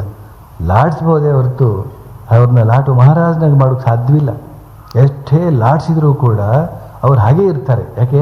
ಬಿದಿರು ಕಂಬ ಅವೆಲ್ಲ, ಅಥವಾ ಅವೆಲ್ಲ ಬಿದಿರುಗಳು ಅಥವಾ ಬಾಳೆ ಕಂಬಗಳು, ಬಾಳೆ ದಿಂಡುಗಳು. ಇದನ್ನು ನಾವು ವಿಶೇಷವಾಗಿ ಇವತ್ತು ಆಲೋಚನೆಗೆ ತೆಗೆದುಕೊಳ್ಬೇಕಾದಂತಹ ವಿಷಯ. ಲಾಟು ಮಹಾರಾಜರು ಅದ್ಭುತಾನಂದ ಸ್ವಾಮಿಗಳಾಗಿ ನಮ್ಮ ರಾಮಕೃಷ್ಣ ಮಹಾಸಂಘದಲ್ಲಿ ವಿಜೃಂಭಿಸಬೇಕಾದ್ರೆ ಯಾವ ಒಂದು ಶಕ್ತಿ ಅದು? ರಾಮಕೃಷ್ಣರು ಕೃಪೆ ಮಾಡಿದರು. ರಾಮಕೃಷ್ಣರು ಕೃಪೆ ಮಾಡಿದರೆ ಲಾಟು ಕೂಡ ಅದ್ಭುತಾನಂದ ಆಗಬಹುದು. ಅವನು ಲಾಟ್ವೇ ಆಗಿದ್ದರೂ ಕೂಡ ಅವನಲ್ಲಿ ಶ್ರದ್ಧಾಬಲ ಇತ್ತು ಅಂತಂದರೆ ಅವನು ಅದ್ಭುತಾನಂದನಾಗಬಹುದು ಅಂತ. ಅವರವರ ಶ್ರದ್ಧೆಯೇ ಅವರವರನ್ನು ಯಾವ ಒಂದು ಉನ್ನತ ಮಟ್ಟಕ್ಕೆ ಏರಿಸಬೇಕು ಅದು ಏರಿಸ್ತದೆ. ಇದು ಸ್ವಾರಸ್ಯಕರವಾದಂಥ ಅಂಶ. ಯೋ ಯತ್ ಶ್ರದ್ಧಾ ಸ ಏವ ಸಹ. ಯಾರ ಶ್ರದ್ಧೆ ಯಾವ ಮಟ್ಟದ್ದು ಅವನ ವ್ಯಕ್ತಿತ್ವ ಆ ಮಟ್ಟದ್ದು. ಇದು ನೋಡಿ, ಆಲೋಚನೆ ಮಾಡಿ ನೋಡಿ. ಆದ್ದರಿಂದ ಅವರವರ ಶ್ರದ್ಧೆ ಅವರವರನ್ನು ಮೇಲೆತ್ತುತ್ತದೆ. ಶ್ರದ್ಧಾವಾನ್ ಲಭತೆ ಜ್ಞಾನಂ. ಯಾವ ಲೌಕಿಕ ಜ್ಞಾನವೂ ಆಗಬಹುದು ಅಥವಾ ಪಾರಲೌಕಿಕ ಜ್ಞಾನವೂ ಆಗಬಹುದು. ಆ ಜ್ಞಾನವನ್ನು ಪಡೆಯುವುದಕ್ಕೆ ಯಾರು ಸಮರ್ಥರು ಅಂದರೆ, ಯಾರಲ್ಲಿ ಶ್ರದ್ಧೆ ಅಂತ ಇರತಕ್ಕಂಥದ್ದು ಬಲವಾಗಿದೆಯೋ ಅವರು ಮಾತ್ರವೇ ಸಮರ್ಥರು. ಶ್ರದ್ಧಾಬಲದಿಂದ ಲೌಕಿಕ ವಿದ್ಯೆಯನ್ನಾದರೂ ಬಹುಶಃ ಮಾಡ್ಕೊಳ್ಳೋಕೆ ಸಾಧ್ಯವಾಗದೇ ಹೋಗ್ಬೋದು ಕೆಲವರ ಕೈನಲ್ಲಿ. ಆ ಲಾಟುಗೆ ಒಂದು ಸ್ವಲ್ಪ ವಿದ್ಯಾಭ್ಯಾಸ ಕೊಡೋಣ ಅಂತ ಸ್ವಯಂ ಗುರುಗಳೇ ರಾಮಕೃಷ್ಣರು ಈ ತಿಳಿಸ್ತಾರೆ. ಒಂದು ಅಕ್ಷರವನ್ನು ಕೂಡ ಕೊನೆಗೂ ತಿಳಿಸೋಕೆ ಸಾಧ್ಯವಾಗದೆ ಹೋಯ್ತು ಅವ್ರ ಕೈ. ಸಾಕೊಡು ನಿನ್ನ ವಿದ್ಯಾಭ್ಯಾಸ, ಕ ಅಂತ ನಾವು ಅಕ್ಷರ ಬರೀದ್ರೊಳಗೇನೆ ಮುಗಿದೋಯ್ತು. ಕಾಗುಣಿತ ಸುಸ್ತಾಗ್ಬಿಟ್ರು. ಅವತಾರ ಪುರುಷರು, ಲೋಕ ಗುರುಗಳು, ಜಗದ್ಗುರುಗಳು ಆ ಲಾಟು ಒಬ್ಬ ಹುಡುಗರಿಗೆ ಇವತ್ತು ಅಕ್ಷರ ಕಲಿಸೋದಕ್ಕೆ ಸಾಧ್ಯವಾಗದೆ ಹೋಯಿತು. ಆದರೆ ಅದೇ ಲಾಟುಗೆ ಆಧ್ಯಾತ್ಮಿಕ ಜ್ಞಾನವನ್ನು ಕೊಡಬಲ್ಲವರಾದರು. ಅದರಿಂದ ಅವರು ಕೊಡಬಲ್ಲವರಾದರು. ಇವನು ತೆಗೆದುಕೊಳ್ಳಬಲ್ಲವನಾದನೋ ದ್ವಂದ್ವ. ಈ ಮಾತು ನನ್ನ ಕಡೆಯಿಂದ ಮಾತು ನೀವು ಕೇಳ್ತೀರಿ. ಇದು ಕಠೋಪನಿಷತ್ತಿನ ಮಾತು. ಆಶ್ಚರ್ಯೋ ಭಕ್ತ ಕುಶಲೋಸ್ಯ ಲಬ್ಧ. ಹೇಳ್ಕೊಡ್ತಕ್ಕಂಥ ಗುರು ಎಷ್ಟು ಸಾಮರ್ಥ್ಯಶಾಲಿ ಆಗಿರಬೇಕೋ ಪಡೀತಕ್ಕಂಥ ಶಿಷ್ಯನು ಕೂಡ ಅದೇ ಮಟ್ಟದವನಾಗಿರಬೇಕಾಗ್ತದೆ ಅಂತ. ಎಷ್ಟು ಸ್ವಾರಸ್ಯಕರವಾದಂಥ ಅಂಶ ಅದು.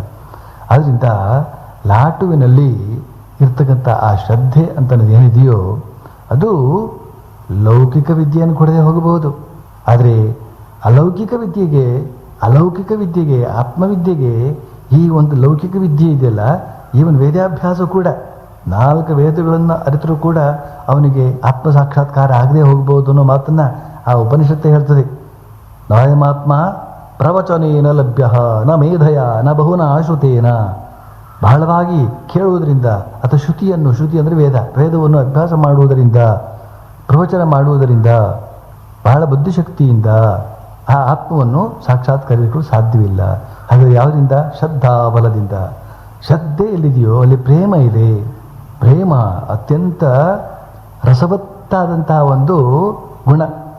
ಯಾರಲ್ಲಿ ಆ ವಿಶಾಲವಾದಂತಹ ಪ್ರೇಮ ತರ್ತಕ್ಕಂಥದ್ದು ಕಾಮಗಂಧರಹಿತವಾದಂತಹ ಪ್ರೇಮ. ನೆನಪಿಟ್ಕೊಳ್ಳಿ, ಇದನ್ನು ನಾವು ಭಕ್ತಿಶಾಸ್ತ್ರದಲ್ಲಿ ತಿಳಿದುಕೊಳ್ತಕ್ಕಂಥ ಅಂಶ.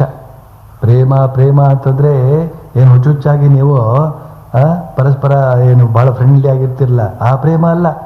ಪ್ರೇಮ ಅಂತಂದರೆ ಕಾಮಗಂಧರಹಿತವಾದಂತಹ ಪ್ರೇಮ. ಮೀರಾಬಾಯಿಯಲ್ಲಿ ಆ ಪ್ರೇಮ ಜಾಗೃತವಾಗಿತ್ತು. ಆ ಬಗೆಯ ಪ್ರೇಮ ಈ ಶ್ರದ್ಧೆಯಲ್ಲಿ ಇದೆ. ಎಲ್ಲೆಲ್ಲಿ ಆ ಬಗೆಯ ಶ್ರದ್ಧೆ ಇರ್ತದೋ ಅಲ್ಲಿ ಆ ಬಗೆಯ ಪ್ರೇಮ ಇರ್ತದೆ. ಲಾಟು ಮಹಾರಾಜರಲ್ಲಿ ಆ ಬಗೆಯ ಗುರುಭಕ್ತಿ, ಗುರುಪ್ರೇಮ. ಬೆಳಿಗ್ಗೆದ್ದು ಠಾಕೂರರ ಪಾದ ಮುಟ್ಟಿ ಅವ್ರನ್ನ ನೋಡ್ತಾ ಹೇಳ್ಬೇಕೆ ಹೊರತು, ಕಣ್ಣು ತೆರೆದಾಗ ಅವ್ರು ಕಾಣಕ್ಕೆ ಸಿಗಬೇಕೆ ಹೊರತು ಬೇರೆ ಯಾರನ್ನೂ ನೋಡ್ಲಾರ. ಇದೆಲ್ಲ ಓದ್ಕೊಳ್ಬೇಕು ಕಥೆನ. ಅಂತಹ ಗುರುಭಕ್ತಿಯನ್ನು ತೋರಿಸಿದ್ದನ್ನ ರುಚಿ ನೋಡಿ ಶ್ರೀರಾಮಕೃಷ್ಣರು ಅನುಗ್ರಹ ಮಾಡೋದಕ್ಕೆ ಸಾಧ್ಯವಾಯಿತು. ಆ ಪ್ರೇಮ, ಆ ಶ್ರದ್ಧೆ ಅದಿತ್ತು ಅಂತ ಅದನ್ನು ಬೆಳೆಸ್ಕೊಂಡ್ರೆ ಆಯಿತು. ಆದ್ದರಿಂದ ಈ ಬಗೆಯ ಏಕನಿಷ್ಠೆ ಅದನ್ನು ಅಭ್ಯಾಸ ಮಾಡ್ಕೊಳ್ಳೋದಕ್ಕೆ ನಮಗೆ ಲಾಟು ಮಹಾರಾಜರು ಬಹಳ ಒಂದು ಆದರ್ಶಪೂರ್ಣವಾದ ವ್ಯಕ್ತಿಯಾಗಿ ನಮ್ಮ ಕಣ್ಣು ಮುಂದೆ ಇವತ್ತು ಶ್ರೀ ಸ್ವಾಮಿ ರಾಮಕೃಷ್ಣಾನಂದಜಿ ಮಹಾರಾಜ್ ಅವರ ಜಯಂತಿ ಉತ್ಸವ ನಮ್ಮ ಇಡೀ ರಾಮಕೃಷ್ಣ ಮಿಷನ್ನಲ್ಲಿ ಮದ್ರಾಸ್ನಲ್ಲಿ ವಿಶೇಷವಾಗಿ ಆಚರಿಸಲಾಗ್ತಾ ಇದೆ. ಬೇಲೂರು ಮಠದಲ್ಲೂ ಕೂಡ ಬಾಕಿ ಉಳಿದ ಸನ್ಯಾಸಿ ಶಿಷ್ಯರಂತೆ ಆಚರಿಸಲಾಗ್ತಾ ಇದೆ ಮದ್ರಾಸ್ನಲ್ಲಿ. ಆಮೇಲೆ ಬೆಂಗಳೂರು ಆಶ್ರಮವನ್ನು ಕೂಡ ಸ್ಥಾಪನೆ ಮಾಡಿದವರು ಅವರೇ. ಆದ್ದರಿಂದ ಅದನ್ನು ಇತ್ತಿತ್ತಲಾಗಿ ಸುಮಾರು 7-10 ವರ್ಷಗಳಿಂದ ನಾವು ಪ್ರಾರಂಭಿಸಿದ್ದು ಆ ಭಾವನೆಯಿಂದ ಹಾಗೆ ಪ್ರಾರಂಭಿಸಿ ಈಗ ಅದು ಬಹಳ ದೊಡ್ಡದಾಗಿ ಬೆಳೆದಿದೆ. ಸ್ವಾಮಿ ರಾಮಕೃಷ್ಣಾನಂದಜಿಯವರು ಮತ್ತು ಗುರುಭಕ್ತಿ ಎರಡೂ ಬೇರೆ ಬೇರೆ ಅಲ್ಲ, ಒಂದೇ. ಗುರುಭಕ್ತಿಗೆ ಇನ್ನೊಂದು ಹೆಸರಿದ್ದರೆ ಅದು ಸ್ವಾಮಿ ರಾಮಕೃಷ್ಣಾನಂದರು. ಸ್ವಾಮಿ ರಾಮಕೃಷ್ಣಾನಂದರ ಮತ್ತೊಂದು ಹೆಸರು ಗುರುಭಕ್ತಿ ಅಂತ. ಭಕ್ತಿಯನ್ನು ಯಾವ ರೀತಿಯಲ್ಲಿ ಇಡಬೇಕು ಅಂತ ಅದನ್ನು ಕೇವಲ ಬಾಯಿಂದ ವಿವರಿಸಿದರೆ ಗೊತ್ತಾಗೋದಿಲ್ಲ. ಗುರುಭಕ್ತಿಯನ್ನು ವಿವರಿಸುವಂಥ ಪುಸ್ತಕಗಳು ಬಹಳ ಇವೆ. ಗುರು ಬ್ರಹ್ಮ, ಗುರು ವಿಷ್ಣು, ಗುರು ದೇವೋ ಮಹೇಶ್ವರ ಇತ್ಯಾದಿ ಸ್ತೋತ್ರವನ್ನು ಹೇಳಿದ್ದೆ. ಅದೇನು ಹೇಳೋದಕ್ಕೇನು ಕಡಿಮೆ ಇಲ್ಲ. ಬಹಳ ಜನ ಹೇಳ್ತಾನೇ ಇರ್ತಾರೆ. ಆದರೂ ಗುರುಭಕ್ತಿ ಅವರಲ್ಲಿ ಇರೋದಿಲ್ಲ. ಗುರುಭಕ್ತಿ ಅವರಲ್ಲಿ ಕಿಂಚಿತ್ತೂ ಇರೋದಿಲ್ಲ ಅಂತ ಹೇಳ್ಬೋದು ಬೇಕಾದರೆ. ಆದರೆ ಕಿಂಚಿತ್ತೂ ಇರೋದಿಲ್ಲ ಅಂತ ಹೇಳೋಕ್ಕಾಗೋದಿಲ್ಲ. ಗುರು ಮೇಲೆ ಆ ಸ್ತೋತ್ರ ಮಾಡಿದ್ನಲ್ಲ, ಅದನ್ನೇ ಅಷ್ಟರ ಮಟ್ಟಿಗೆ ಹೇಳುವಷ್ಟರ ಮಟ್ಟಿಗೆ ಅವರಲ್ಲಿ ಗುರುಭಕ್ತಿ ಇದೆ. ಆದರೆ ನಿಜವಾಗಿಯೂ ಆ ಗುರುಭಕ್ತಿ ಯಾವ ರೀತಿಯಲ್ಲಿ ನಾವು ವ್ಯಕ್ತವಾಗಬೇಕು ಅಂತ ಅನ್ನೋದನ್ನು ಕಾಣಬೇಕಾದ್ರೆ ನಾವು ರಾಮಕೃಷ್ಣಾನಂದ ಸ್ವಾಮಿಗಳ ಜೀವನವನ್ನು ಅಧ್ಯಯನ ಮಾಡಬೇಕಾಗ್ತದೆ. ಮುಖ್ಯವಾಗಿ ತಮ್ಮ ಗುರುವಿನ ಮೇಲೆ ಅವರು ಇಟ್ಟಂಥ ಭಕ್ತಿಯನ್ನು ಯಾವ ರೀತಿಯಲ್ಲಿ ಪ್ರಕಾಶಪಡಿಸಿದ್ದಾರೆ ಅಂತ ಅನ್ನೋದನ್ನು ವಿಶೇಷವಾಗಿ ಗಮನವಿಟ್ಟು ಓದಬೇಕಾಗತ್ತೆ. ಅವರ ಜೀವಿತಾವಧಿಯ ಒಂದೊಂದು ಕ್ಷಣವೂ ಕೂಡ ಗುರುಭಕ್ತಿಯಿಂದ ಕೂಡಿತ್ತು.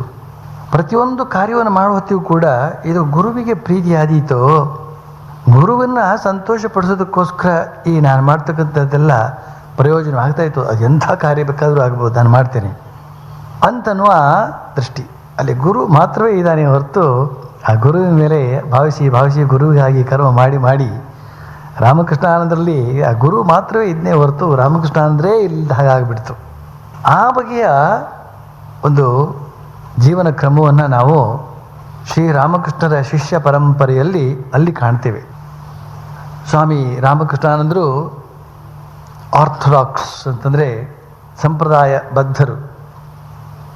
ಜೊತೆಗೆ ಆ ಗುರುಭಕ್ತಿಯ ವಿಶೇಷದಿಂದಾಗಿ ಆಲಂಬಜಾರ್ ಮಠದಲ್ಲಿ, ಭಾರನಗರ ಮಠದಲ್ಲಿ ಆ ಶ್ರೀರಾಮಕೃಷ್ಣನ ಆರಾಧಿಸೋದಕ್ಕೆ ಶುರು ಮಾಡಿದರು.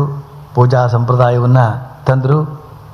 ಅಷ್ಟರ ಮಟ್ಟಿಗೆ ಆಳವಾಗಿ ಬೇರೂರಿದ್ದಂಥದ್ದು ನಿಷ್ಠೆಯಿಂದ ಅಲ್ಲೇ ಕುಳಿತು ಮಾಡ್ಕೊಂಡು ಬರ್ತಾ ಇದ್ದದ್ದು, ಅಲ್ಲಿಂದ ಮತ್ತೆಲ್ಲಿಗೂ ಹೋಗೋದಕ್ಕೆ ಅವ್ರು ಇಷ್ಟಪಡದೇ ಇದ್ದದ್ದು, ಅದೆಲ್ಲ ನಾವು ಗಮನಿಸಬೇಕು. ಬಾಕಿ ಉಳಿದಂತಹ ಸನ್ಯಾಸಿ ಶಿಷ್ಯರೆಲ್ಲರೂ ಕೂಡ ತಪಸ್ಸಿಗಾಗಿ ಬೇರೆ ಬೇರೆ ಸ್ಥಳಗಳಿಗೆ ಹೋದರು. ಏಕಾಂತದಲ್ಲಿರ್ತೇನೆ, ಧ್ಯಾನ ಮಾಡ್ತೇನೆ, ಸಾಧನೆ ಮಾಡ್ತೇನೆ, ಸಮಾಧಿಯನ್ನು ಪಡಿತೇನೆ ಅಂತೆಲ್ಲ ಹೋದರು. ರಾಮಕೃಷ್ಣಾನಂದರು ಮಾತ್ರ ಶ್ರೀರಾಮಕೃಷ್ಣರ ರಿಲೆಕ್ಸ್ ಅಂತಂದರೆ ಅಸ್ಥಿ, ಶರೀರದ ಅವಶೇಷ, ಅದನ್ನು ಒಂದು ಭರಣಿಯಲ್ಲಿಟ್ಟು ಅಲ್ಲಿ ಪೂಜೆ ಮಾಡಲಾಗುತ್ತದೆ.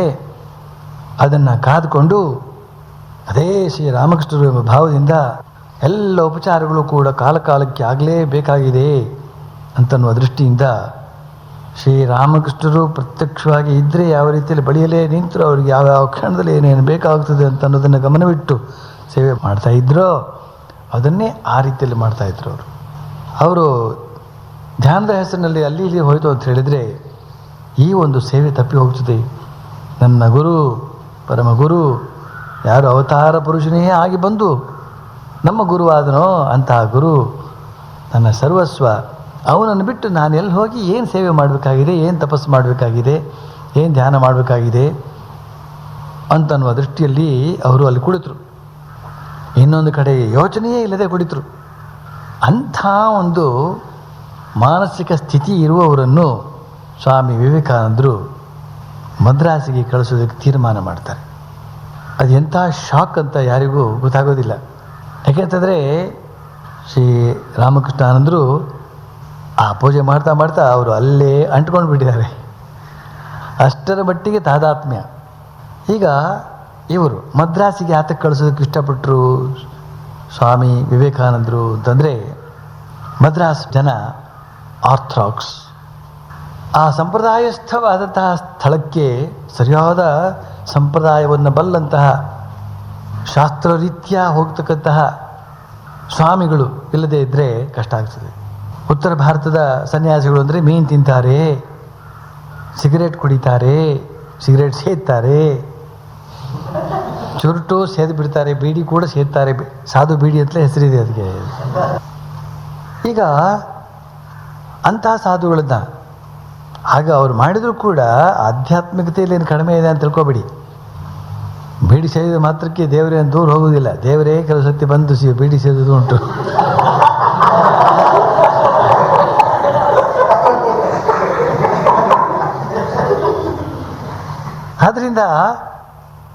ಆದರೆ ವಿಷಯ ಸತ್ಯಾಂಶ ಏನಂತಂದರೆ, ಪರಿಸ್ಥಿತಿಯ ಗಾಂಭೀರ್ಯ ಏನು ಅಂತಂದರೆ, ಮದ್ರಾಸ್ ಜನ ಬಾಕಿ ಉಳಿದ ಸಾಧುಗಳನ್ನು, ಸಂಪ್ರದಾಯವನ್ನವಲ್ಲದ ಸಾಧುಗಳನ್ನು ಸಂಪೂರ್ಣ ನಿರಾಕರಿಸಿಬಿಡ್ತಾರೆ, ಸ್ವೀಕರಿಸೋದೇ ಇಲ್ಲ. ಆದರೆ ದಕ್ಷಿಣ ಭಾರತದಲ್ಲಿ ಮುಖ್ಯವಾಗಿ ಸ್ವಾಮಿ ವಿವೇಕಾನಂದರು ಪರಿವ್ರಾಜಕರಾಗಿದ್ದಂಥ ಸಂದರ್ಭದಲ್ಲಿ ಮತ್ತು ವಾಪಸ್ ಬಂದಾಗಲೂ ಕೂಡ ಅಮೆರಿಕದಿಂದ ಮದ್ರಾಸ್ನಲ್ಲಿ ಅವರು ಮಾಡಿದಂಥ ಭಾಷಣಗಳು, ಮದ್ರಾಸ್ನಲ್ಲಿ ಅವರು ಬೀರಿದಂಥ ಪ್ರಭಾವ ಬಹಳ ದೊಡ್ಡದು. ಈಗ ಅಲ್ಲಿ ಒಬ್ಬರು ಸಮರ್ಥರಾದಂಥ ಸ್ವಾಮಿಗಳು ಬೇಕು.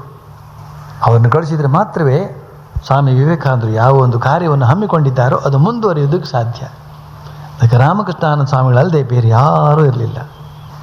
ಅದಕ್ಕೆ ಅವ್ರನ್ನ ಕಳಿಸ್ಬೇಕು ಅಂತ ತೀರ್ಮಾನ ಮಾಡಿ ಇಲ್ಲೇ ಹೇಳಿಬಿಟ್ಟು ಹೋಗ್ತಾರೆ, ಇಂಥ ಒಬ್ಬ ಸ್ವಾಮಿಯನ್ನು ನಿಮ್ಮ ಸಂಪ್ರದಾಯಸ್ಥರಿಗಿಂತಲೂ 100 ಪಾಲು ಜಾಸ್ತಿ ಸಂಪ್ರದಾಯಸ್ಥರಾದಂಥ ಒಬ್ಬ ಸ್ವಾಮಿಯನ್ನು ಕಳಿಸಿಕೊಡ್ತೇನೆ ಅಂತ ಹೇಳಿದಾಗ ಇಲ್ಲಿ ಜನಗಳಿಗೂ ಸಂತೋಷವಾಯಿತು. ಆದರೆ ಅಲ್ಲಿ ಹೋಗಿ ಈಗ ರಾಮಕೃಷ್ಣ ಅಂದರೆ ಹೇಳಬೇಕು. ಅವರು ತುಂಬ ಯೋಚನೆ ಮಾಡಬೇಕಾಗ್ತದೆ. ಸ್ವಾಮಿ ವಿವೇಕಾನಂದರು ಹೇಗೆ ಹೇಳೋದು, ಹೇಗೆ ಕಳಿಸೋದು, ಒಪ್ಕೊಳ್ತಾನೋ.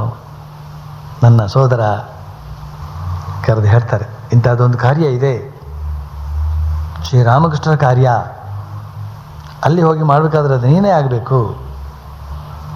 ಹೀಗೆ ನಿನ್ನಂಥ ಒಬ್ಬನನ್ನು ಕಳಿಸಿಕೊಡ್ತೀನಿ ಅಂತ ಹೇಳಿದ್ದೇನೆ, ನೀನು ಅದನ್ನು ವಹಿಸ್ಕೊಳ್ಬೇಕು. ಸಹಜವಾಗಿಯೇ ರಾಮಕೃಷ್ಣ ಅಂದರೆ ಒಳಗಡೆ ಒಂದು ಶಾಕ್ ಆಗ್ತದೆ. ಮೆಲ್ಲನೆ ಆ ಶಾಖದಿಂದ ಹೊರಕ್ಕೆ ಬಂದು ಶಾಂತ ಮನಸ್ಸಿನಿಂದ ಗುರುವಾಕ್ಯ ಬೇರೆ, ಗುರು ಶಿಷ್ಯ ವಾಕ್ಯ ಬೇರೆ ಅಲ್ಲ ಎಂಬ ಈ ಭಾವದಿಂದ ಹೋಗ್ತಾರೆ. ಗುರು ಬೇರೆ, ಗುರುವಿನ ಪುತ್ರ ಮಾನಸ ಪುತ್ರ ರಾಖಾಲ ಬೇರೆ ಅಲ್ಲ ಅಂತ ಸ್ವಾಮಿ ವಿವೇಕಾನಂದರು ಗುರುವತ್ ಗುರುಪುತ್ರೇಶು ಅಂತ ತಪ್ಪಿಕೊಳ್ತಾರೆ. ನಮಸ್ಕಾರ ಮಾಡ್ತಾರೆ. ನಮಸ್ಕಾರ ಶ್ರೀರಾಮಕೃಷ್ಣರಿಗೆ ನಮಸ್ಕಾರ ಮಾಡಿದಂತೆ ಸ್ವಾಮಿ ವಿವೇಕಾನಂದರು ಹಿಂತಿರುಗಿದಾಗ ಬ್ರಹ್ಮಾನಂದರಿಗೆ ನಮಸ್ಕಾರ. ಬ್ರಹ್ಮಾನಂದರು ಕೂಡ ಏನು ಕಡಿಮೆ ಇಲ್ಲ. ಗುರುವತ್ ಗುರು ಶಿಷ್ಯೇಶು ಅಂತ, ಗುರು ಬೇರೆ ಗುರುವಿನ ಶಿಷ್ಯ ಬೇರೆ ಅಲ್ಲ ಅಂಥೇಳಿ ಆ ಶಿಷ್ಯನಿಗೆ ಇವರು ನಮಸ್ಕಾರ ಮಾಡೋದು, ಅವ್ರಿಗೆ ಇವರು ನಮಸ್ಕಾರ ಮಾಡೋದು, ಇವರು ನಮಸ್ಕಾರ. ಈ ರೀತಿಯಲ್ಲಿ ಸ್ವಾಮಿ ವಿವೇಕಾನಂದರನ್ನ ಸಾಕ್ಷಾತ್ ಗುರುವಿನ ಇನ್ನೊಂದು ರೂಪ ಎಂಬ ರೀತಿಯಲ್ಲಿ ಭಾವಿಸಿ ಅವರ ಮಾತನ್ನು ಗುರುವಾಕ್ಯವೇ ಅಂತ ತಿಳಿದು ಬಂದರು, ನೆಲೆಸಿದರು. ಬಹಳ ಕಷ್ಟ, ಪ್ರಾರಂಭದ ಅವಸ್ಥೆಯಲ್ಲಿ, ಪ್ರಾರಂಭದ ಸ್ಥಿತಿಯಲ್ಲಿ ಬಹಳ ಕಷ್ಟ ಅನುಭವಿಸಬೇಕಾಯಿತು. ಓಟಕ್ಕಿಲ್ಲ. ಅಂಥ ಸ್ಥಿತಿಯಲ್ಲೂ ಕೂಡ ಗುರುಭಕ್ತಿಯನ್ನು ಪ್ರಧಾನವಾಗಿಟ್ಕೊಂಡು ಮಾಡಿದರು. ಇವತ್ತು ದಕ್ಷಿಣ ಭಾರತದಲ್ಲಿ ಮದ್ರಾಸ ಮಠವೇ ಬಹಳ ದೊಡ್ಡ ಮಠವಾಗಿ ಕಂಗೊಳಿಸ್ತಾ ಇದೆ. ಅಂತಹ ಒಂದು ಪ್ರಾಶಸ್ತ್ಯ ಆ ಮಠಕ್ಕೆ ಬರುವುದಕ್ಕೆ ಇವರ ಆ ಗುರುಭಕ್ತಿ ಪೂರ್ವಕವಾದಂಥ ಆಧ್ಯಾತ್ಮಿಕ ಶಕ್ತಿಯೇ ಕಾರಣ. ಶ್ರೀರಾಮಕೃಷ್ಣರ ಬಳಿಗೆ ಬಂದಂತಹ ಆ 16 ಜನ ಶಿಷ್ಯರು, ಸನ್ಯಾಸಿ ಶಿಷ್ಯರು, ಅವರೊಬ್ಬರೊಬ್ಬರು ಬಂದಾಗ ಶ್ರೀರಾಮಕೃಷ್ಣರು ಅವರೊಂದಿಗೆ ನಡೆದುಕೊಂಡಂತಹ ಬಗೆ ಬಹಳ ವಿಶಿಷ್ಟವಾದ್ದು. ಇವತ್ತು ಶರತ್ ಮಹಾರಾಜರ ಜನ್ಮದಿನ ಉತ್ಸವ. ಸ್ವಾಮಿ ಶಾರದಾನಂದಜಿ ಇವರು ಕೂಡ ಯುವಕ ಶರತ್ಚಂದ್ರ ಶ್ರೀರಾಮಕೃಷ್ಣ ಬಳಿಗೆ ಹೋಗಿದ್ದಾಗ ಏನು ನಡೆಯಿತು, ಹಲವಾರು ಘಟನೆ ನಡೆಯಿತು. ಅದರಲ್ಲಿ ಒಮ್ಮೆ ಹುಡುಗನನ್ನು ಅಂಬೆಗಾಲಿಡು ನೋಡೋಣ, ಶ್ರೀರಾಮಕೃಷ್ಣರು ಅವನ ಬೆನ್ನ ಮೇಲೆ ಕೂತ್ಬಿಟ್ರು, ಅವನ ಭುಜದ ಮೇಲೆ ಕೂತ್ಬಿಟ್ರು. ಯಾತಕ್ಕೆ ಅವನ ಭುಜದ ಮೇಲೆ ಕೂತರು ಅಂತ ಯಾರಿಗೂ ಗೊತ್ತಾಗಲಿಲ್ಲ. ಏನು ಹುಡುಗಾಟ ಆಡ್ತಾ ಇದ್ದಾರೆ ಎಂಬಂತೆ. ಆಮೇಲೆ ರಾಮಕೃಷ್ಣ ಮಿಷನ್, ರಾಮಕೃಷ್ಣ ಮಠ ಅಂತ ನಿರ್ಮಾಣಗೊಂಡಾಗ ಸ್ವಾಮಿ ವಿವೇಕಾನಂದರು ಜನರಲ್ ಪ್ರೆಸಿಡೆಂಟ್, ಸ್ವಾಮಿ ಬ್ರಹ್ಮಾನಂದಜಿಯವರು ಬೇಲೂರು ಮಠದ ಅಧ್ಯಕ್ಷರು, ಮಹಾಧ್ಯಕ್ಷರು ಇವರು ಮಠದ ಅಧ್ಯಕ್ಷರು. ಸ್ವಾಮಿ ಶಾರದಾನಂದಜಿಯವರು ಕಾರ್ಯದರ್ಶಿ. ಈ ಕಾರ್ಯದರ್ಶಿಯ ಕಾರ್ಯವನ್ನು ನಾವು ಭಾವಿಸಿ ನೋಡಬೇಕು. ಇಡೀ ಆ ಮಹಾಸಂಸ್ಥೆಯ ಜವಾಬ್ದಾರಿಯನ್ನು ಹೊರುವಂಥದ್ದು. ಈ ರಾಮಕೃಷ್ಣ ಮಹಾಸಂಘ ಅಂತ ಹೇಳುವಂಥದ್ದೇ ತಾನು ಎಂಬಂತೆ. ರಾಮಕೃಷ್ಣ ಮಹಾಸಂಘ ಅಂತಂದರೆ ಶ್ರೀರಾಮಕೃಷ್ಣರೇ ಅವರ ಒಂದು ಶರೀರ. ಆ ಶರೀರದ ಭಾರವನ್ನು ಎಷ್ಟು ಮಟ್ಟಿಗೆ ಹೊತ್ತ. ಈ ರಾಮಕೃಷ್ಣರ ಶರೀರ ಎಷ್ಟು ಹಗುರ ಅಂತಂದರೆ ಯಾರು ಬೇಕಾದ್ರೂ ಹೊರಬಹುದು. ಅಷ್ಟೇ ಅಲ್ಲ, ಸುಮ್ಮನೆ ಹೀಗೆ ಫೋಟೋ ತೆಗೆಯುವಾಗ ಸ್ವಾಮಿ ವಿವೇಕಾನಂದರು ಪೋಸ್ ಸರಿಯಾಗಿ ಕೊಡಬೇಕು ಅಂತ ಸುಮ್ಮನೆ ಹೀಗೆ ತಳ್ಳಿದಕ್ಕೆ ಹಾಗೆ ಎತ್ಕೊಂಡು ಹೀಗೆ ಬಂದುಬಿಡ್ತದೆ, ಹತ್ತಿ ಹಾಗೆ. ಅಷ್ಟು ಹಗುರ. ಅಂಥ ಶರೀರವನ್ನು ಅವ್ರ ಮೇಲೆ ಹೇರಿ ಎಷ್ಟು ಭಾರ ಹೊರಬಲ್ಲ ಅಂತ ಅನ್ನೋದನ್ನು ನೋಡಿದೆ ಅಂತ. ಏನು ಭಾರ ಅದು? ಇದು ಭಾರ ಅಂತಂದರೆ ಜನರಲ್ ಸೆಕ್ರೆಟರಿಯಾಗಿ ಜವಾಬ್ದಾರಿಯನ್ನು ಹೊರುವಂತಹ ಸಾಮರ್ಥ್ಯ ಎಷ್ಟರ ಮಟ್ಟಿಗೆ ಇದೆ ಅಂತ. ಮುಂದೆ ಅವನು ಸೆಕ್ರೆಟರಿಯಾಗಿಯೇ ಕೆಲಸ ಮಾಡುವವನು ಅಂತ ಅವನ ಹತ್ರ ಎಷ್ಟು ಶಕ್ತಿ ಇದೆ, ಮುಂದೆ ಸೆಕ್ರೆಟರಿಯಾಗಿ ಅವನು ಬರುವವನು ಎಷ್ಟು ಶಕ್ತಿ ಇದೆ ನೋಡೋಣ ಅಂತ ಅಂದ್ಬಿಟ್ಟು ಅಲ್ಲೇ ಪರೀಕ್ಷೆ. ಹೀಗೆ ಒಬ್ಬೊಬ್ಬ ಆ ಸನ್ಯಾಸಿ ಶಿಷ್ಯನನ್ನು ಕೂಡ ಆ ಥರ ಪರೀಕ್ಷೆ ಮಾಡಿದ್ದಾರೆ ಅವರು. ಅದನ್ನೆಲ್ಲ ಗಮನಿಸೋದಕ್ಕೆ ತುಂಬ ಸ್ವಾರಸ್ಯವಾಗಿರುತ್ತೆ. ಈ ರಾಮಕೃಷ್ಣ ಮಹಾಸಂಘದ ಸೆಕ್ರೆಟರಿಯಾಗಿ ಸ್ವಾಮಿ ಶಾರದಾನಂದಜಿಯವರು ಹೇಗೆ ಕಾರ್ಯನಿರ್ವಹಿಸಿದರು? ಒಬ್ಬೊಬ್ಬ ಬ್ರಹ್ಮಚಾರಿ, ಒಬ್ಬೊಬ್ಬ ಸನ್ಯಾಸಿ ಅಂದರೆ ಒಂದೊಂದು ತಲೆನೋವು. ಸಾಮಾನ್ಯವಾಗಿ ಸನ್ಯಾಸಿಗಳು ಮತ್ತು ಬ್ರಹ್ಮಚಾರಿಗಳು ಅಂದರೆ ತಲೆನೋವು ಇರಬಾರ್ದು, ಹೋಗ್ತಾನೆ ಶಾಂತಿ ಶಾಂತಿ ಶಾಂತಿ, ಹೋಗ್ತಾನೆ. ಹಾಗಿಲ್ಲ. ಎಲ್ಲೋ ಕೆಲವರು ಮಾತ್ರ ಇರ್ತಾರೆ. ಕೆಲವರು ಅದು ನಮ್ಮ ಸ್ವಾಮಿ ಶಾರದಾನಂದಜಿಯವ್ರ ಥರ. ಶಾರದಾನಂದಜಿಯವರು ಯಾವ ಥರ ಅಂತಂದರೆ ಶ್ರೀ ಸ್ವಾಮಿ ವಿವೇಕಾನಂದರು ಅವ್ರ ಬಗ್ಗೆ ಹೇಳ್ತಾರೆ, ಮೇನಿನ ರಕ್ತವಾದರೂ ಸ್ವಲ್ಪ ಬಿಸಿ ಇರ್ಬೋದೋ ಏನೋ, ಈ ಶಾರದಾನಂದ ರಕ್ತ ಇದೆಯಲ್ಲ ಅದಕ್ಕಿಂತ ತಣ್ಣಗೆ ಅಂತ. ಅಂದರೆ ಎಷ್ಟೇ ಗಲಾಟೆ ಆಗಲಿ, ಯಾರೇನೇ ತಾಪತ್ರಯಗಳದ್ದಾಗಲಿ ಅವರು ಶಾಂತವಾಗಿ ಉತ್ತರ ಕೊಡ್ತಾರೆ ಅದಕ್ಕೆ. ಇದು ಅದ್ಭುತವಾದಂಥ ಒಂದು ಹೊಣೆಗಾರಿಕೆಯನ್ನು ಹೊರುವಂಥ ವ್ಯಕ್ತಿತ್ವ. ಅವನು ಅಪ್ಸೆಟ್ ಹಾಕೊಂಡು ಕೂತಿದ್ರೆ ಸೆಟಪ್ ಆಗಬೇಕು ಅಂತ ಅವರೆಲ್ಲ ಬಂದಿರೋದು, ಸಮಸ್ಯೆಗಳನ್ನು ತರೋದು ಎಲ್ಲ ಸೆಟಪ್ ಮಾಡಿ ಅಂತ. ಇವರೇ ಅಪ್ಸೆಟ್ ಆಗಿಬಿಟ್ರೆ, ಸೆಟಪ್ ಮಾಡುವವರೇ ಅಪ್ಸೆಟ್ ಆಗಿಬಿಟ್ರೆ. ಆದರೆ ಸ್ವಾಮಿ ಶಾರದಾನಂದಜಿಯವರು ಅಷ್ಟು ಯಾವಾಗಲೂ ಸೆಟಪ್ ಹಾಕ್ಕೊಂಡೇ ಇರುವರು. ಅದರಿಂದ ಯಾವುದೇ ಬಗೆಯ ಸಿಟ್ಟು ತಾಪ ಅಂಥದ್ದು ಇಲ್ಲ. ಅದರಿಂದ ಪ್ರತಿಯೊಬ್ಬರನ್ನೂ ಅಷ್ಟೇ ಅಲ್ಲ, ಅದಕ್ಕಿಂತಲೂ ಇನ್ನು ಗುರುತರವಾದಂತಹ ಜವಾಬ್ದಾರಿಯನ್ನು ಅವರು ಹೊತ್ತದ್ದು ಅಂತಂದರೆ ಶ್ರೀಮಾತೆ ಶಾರದಾದೇವಿಯವರ ಸಂಪೂರ್ಣ ಜವಾಬ್ದಾರಿಯನ್ನು ಹೊತ್ತಿತ್ತು. ಅದು ಜೀವನ ಗಂಗಾ ಓದಬೇಕು. ಅಲ್ಲಿ ಹೊರೆ ಹೊರುವ ವಾಸುಕಿ, ಏನೋ ಇವನು ನನ್ನ ವಾಸುಕಿ, ಇವನು ನನ್ನ ವಾಸುಕಿ ಅಂತ ಕರೆದಿದ್ದಾರೆ ಅವರು. ಶರತ್ ನನ್ನ ವಾಸುಕಿ ಅಂತ. ವಾಸುಕಿ ಅಂತಂದ್ರೇನಪ್ಪ? ಅನಂತ ನಾಗ, ಇಡೀ ಭೂಮಿಯನ್ನು ಹೊತ್ತಿರತಕ್ಕಂತಹದ್ದು. ಆದಿಶೇಷ ಸಹಸ್ರ ಹೆಡೆಗಳಲ್ಲಿ ಅದು ಹೊತ್ತುಕೊಂಡಿದೆ ಅಂತ. ಇದೆಲ್ಲ ಬಹಳ ಒಂದು ತಾತ್ವಿಕವಾದಂಥ ಅಂಶ. ಅದು ಎಲ್ಲಿ ಭೂಮಿ ಎಲ್ಲಿ ಹೊತ್ಕೊಂಡಿದೆ, ಭೂಮಿಗೆ ಆಕಾಶದಲ್ಲಿ ಸಂಚರಿಸ್ತಾ ಇದೆ, ಇದು ಹೊತ್ಕೊಳ್ಳೋದಿಲ್ಲ ಬಂತೀವಿ, ಯಾವ ಹೊತ್ಕೊಳ್ಬೇಕಾಗೇ ಇಲ್ವಲ್ಲ ಅಂತ ಹೀಗೆಲ್ಲ ನಾವು ವಿಜ್ಞಾನ ಓದ್ತೇವೆ. ಆದರೆ ಇದು ತಾತ್ವಿಕವಾದಂಥದ್ದು ಒಂದು ಇದೆ. ಅದಕ್ಕೆ ಅದು ಬೇರೆ ಕತೆ. ಕೆಲವು ವಿಜ್ಞಾನಿ ಹುಡುಗರೇ ಬೆಂಗಳೂರಿನಲ್ಲಿ ಅದನ್ನು ತಾತ್ವಿಕ ಅಂಶಗಳನ್ನು ಚಾರ್ಟ್ ಮಾಡಿ ತೋರಿಸಿದ್ದಾರೆ. ಅದನ್ನು ಒಂದು ದಿವಸ ಭಾಳ ಅದ್ಭುತವಾಗಿತ್ತು. ಅವ್ರು ವಿವರಣೆ ಕೊಡ್ತಾ ಇದ್ದಿದ್ರು ಅದನ್ನು. ನಾನು ಅಷ್ಟು ವಿವರಣೆಗಳಿಗೆಲ್ಲ ಅಪೇಕ್ಷೆ ಪಡುವವನಲ್ಲ. ನಾನು ಸುಮ್ಮನೆ ಹಾಗಾಗಿ ಒಪ್ಪುವವನಾದ್ರಿಂದ, ನನಗೆ ಜಾಸ್ತಿ ಕಾನ್ಫ್ಲಿಕ್ಟ್ ಇಲ್ಲ, ಅದರಿಂದ ಅಷ್ಟು ವಿವರಣೆ ನನಗೆ ಬೇಕಾಗಿರಲಿಲ್ಲ, ಅದರಿಂದ ನಾನು ಕೇಳಕ್ಕೆ ಹೋಗಲಿಲ್ಲ. ನಿಜ ಅದು. ಸೊ ಅದನ್ನೆಲ್ಲ ಭಾವಿಸಬೇಕಾದಂಥದ್ದು, ಅದೆಲ್ಲ ಅತೀಂದ್ರಿಯವಾದಂಥ ಅಂಶಗಳು. ಅದನ್ನು ಋಷಿಗಳು ಕಂಡು ಹಾಗೆ ಹೇಳಿದ್ದಾರೆ. ಸುಮ್ಮನೆ ಹೇಳ್ತಾರೇನೋ, ತಮಾಷೆಗೆ ಹೇಳ್ತಾರೇನೋ. ಆದಿಶೇಷ ಭೂಮಿ ಹೊತ್ತಿದ್ದಾನೆ, ಆಮೇಲೆ ಕೂರ್ಮ ಇತ್ಯಾದಿ ಸುಮ್ಮನೆ ಹೇಳೋದಿಲ್ಲ. ಅದಕ್ಕೆಲ್ಲ ಅರ್ಥವಿದೆ. ಆ ಅರ್ಥ ನಿಧಾನಕ್ಕೆ ನೋಡೋಣ. ಇಲ್ಲಿ ಶ್ರೀಮಾತೆ ಶಾರದಾದೇವಿಯವರು ಅಂದರೆ ಯಾರು? ಮೊದಲನೇದಾಗಿ ಒಂದು ಹೆಂಗಸು, ಮರ್ಯಾದಸ್ಥ ಹೆಂಗಸು. ನೆನಪಿಟ್ಕೊಳ್ಳಿ, ಇದನ್ನು ತಲೆ ಉಪಯೋಗಿಸಿ ಆಲೋಚನೆ ಮಾಡ್ಕೋಬೇಕು ನೀವು. ತಲೆ ಇರಬೇಕಲ್ಲ ಉಪಯೋಗಿಸ್ಬೇಕಾರೆ. ಮರ್ಯಾದಸ್ಥ ಹೆಂಗಸೊಬ್ಬಳನ್ನು ಹೇಗೆ ನಡೆಸಿಕೊಳ್ಳಬೇಕು? ಜೊತೆಯಲ್ಲಿದ್ದಾಗ, ಉದ್ಬೋಧನದಲ್ಲಿ ಜೊತೆಯಲ್ಲೇ ಇರುವಂಥ ಸಂದರ್ಭದಲ್ಲಿ ಅವಳ ಮಾನಕ್ಕೆ ಕಿಂಚಿತ್ತೂ ಧಕ್ಕೆಯಾಗದಂತೆ ನೋಡಿಕೊಳ್ಬೇಕು. ಬಹಳ ಸೂಕ್ಷ್ಮ. ಅದರಲ್ಲೂ ಶಾರದಾ ಮಾತೆ ಅಂತಂದರೆ ಲಜ್ಜಾ ಸ್ವರೂಪಿಣಿ. ಅಂತಹ ಶಾರದಾ ಮಾತೆಯ ಜವಾಬ್ದಾರಿಯನ್ನು ಹೊತ್ತವರು ನಮ್ಮ ಸ್ವಾಮಿ ಶಾರದಾನಂದಜಿಯವರು. ಒಮ್ಮೆ ಒಂದು ಕಡೆ ಕಾರ್ಯಕ್ರಮಕ್ಕೆ ಶ್ರೀಮಾತೆ ಶಾರದಾದೇವಿಯವರ ಹೆಸರನ್ನು ಹಾಕಿ ಹಾಕ್ಸ್ಬಿಟ್ಟಿದ್ದಾರೆ. ಟೇಕನ್ ಫಾರ್ ಗ್ರಾಂಟೆಡ್ ಅಂತ ಹೇಳ್ತಾರಲ್ಲ, ಆ ರೀತಿಯಲ್ಲಿ. ಆಮೇಲೆ ಹೀಗೆ ಬರಬೇಕು ಅಮ್ಮ, ಷರತ್ತಿಗೆ ಹೇಳಿದ್ದೇನಪ್ಪ ಅಂತ. ಇಲ್ಲ, ಅವರು ಬರ್ತಾರೆ, ಅವ್ರು ಬರೋದಿಲ್ಲ.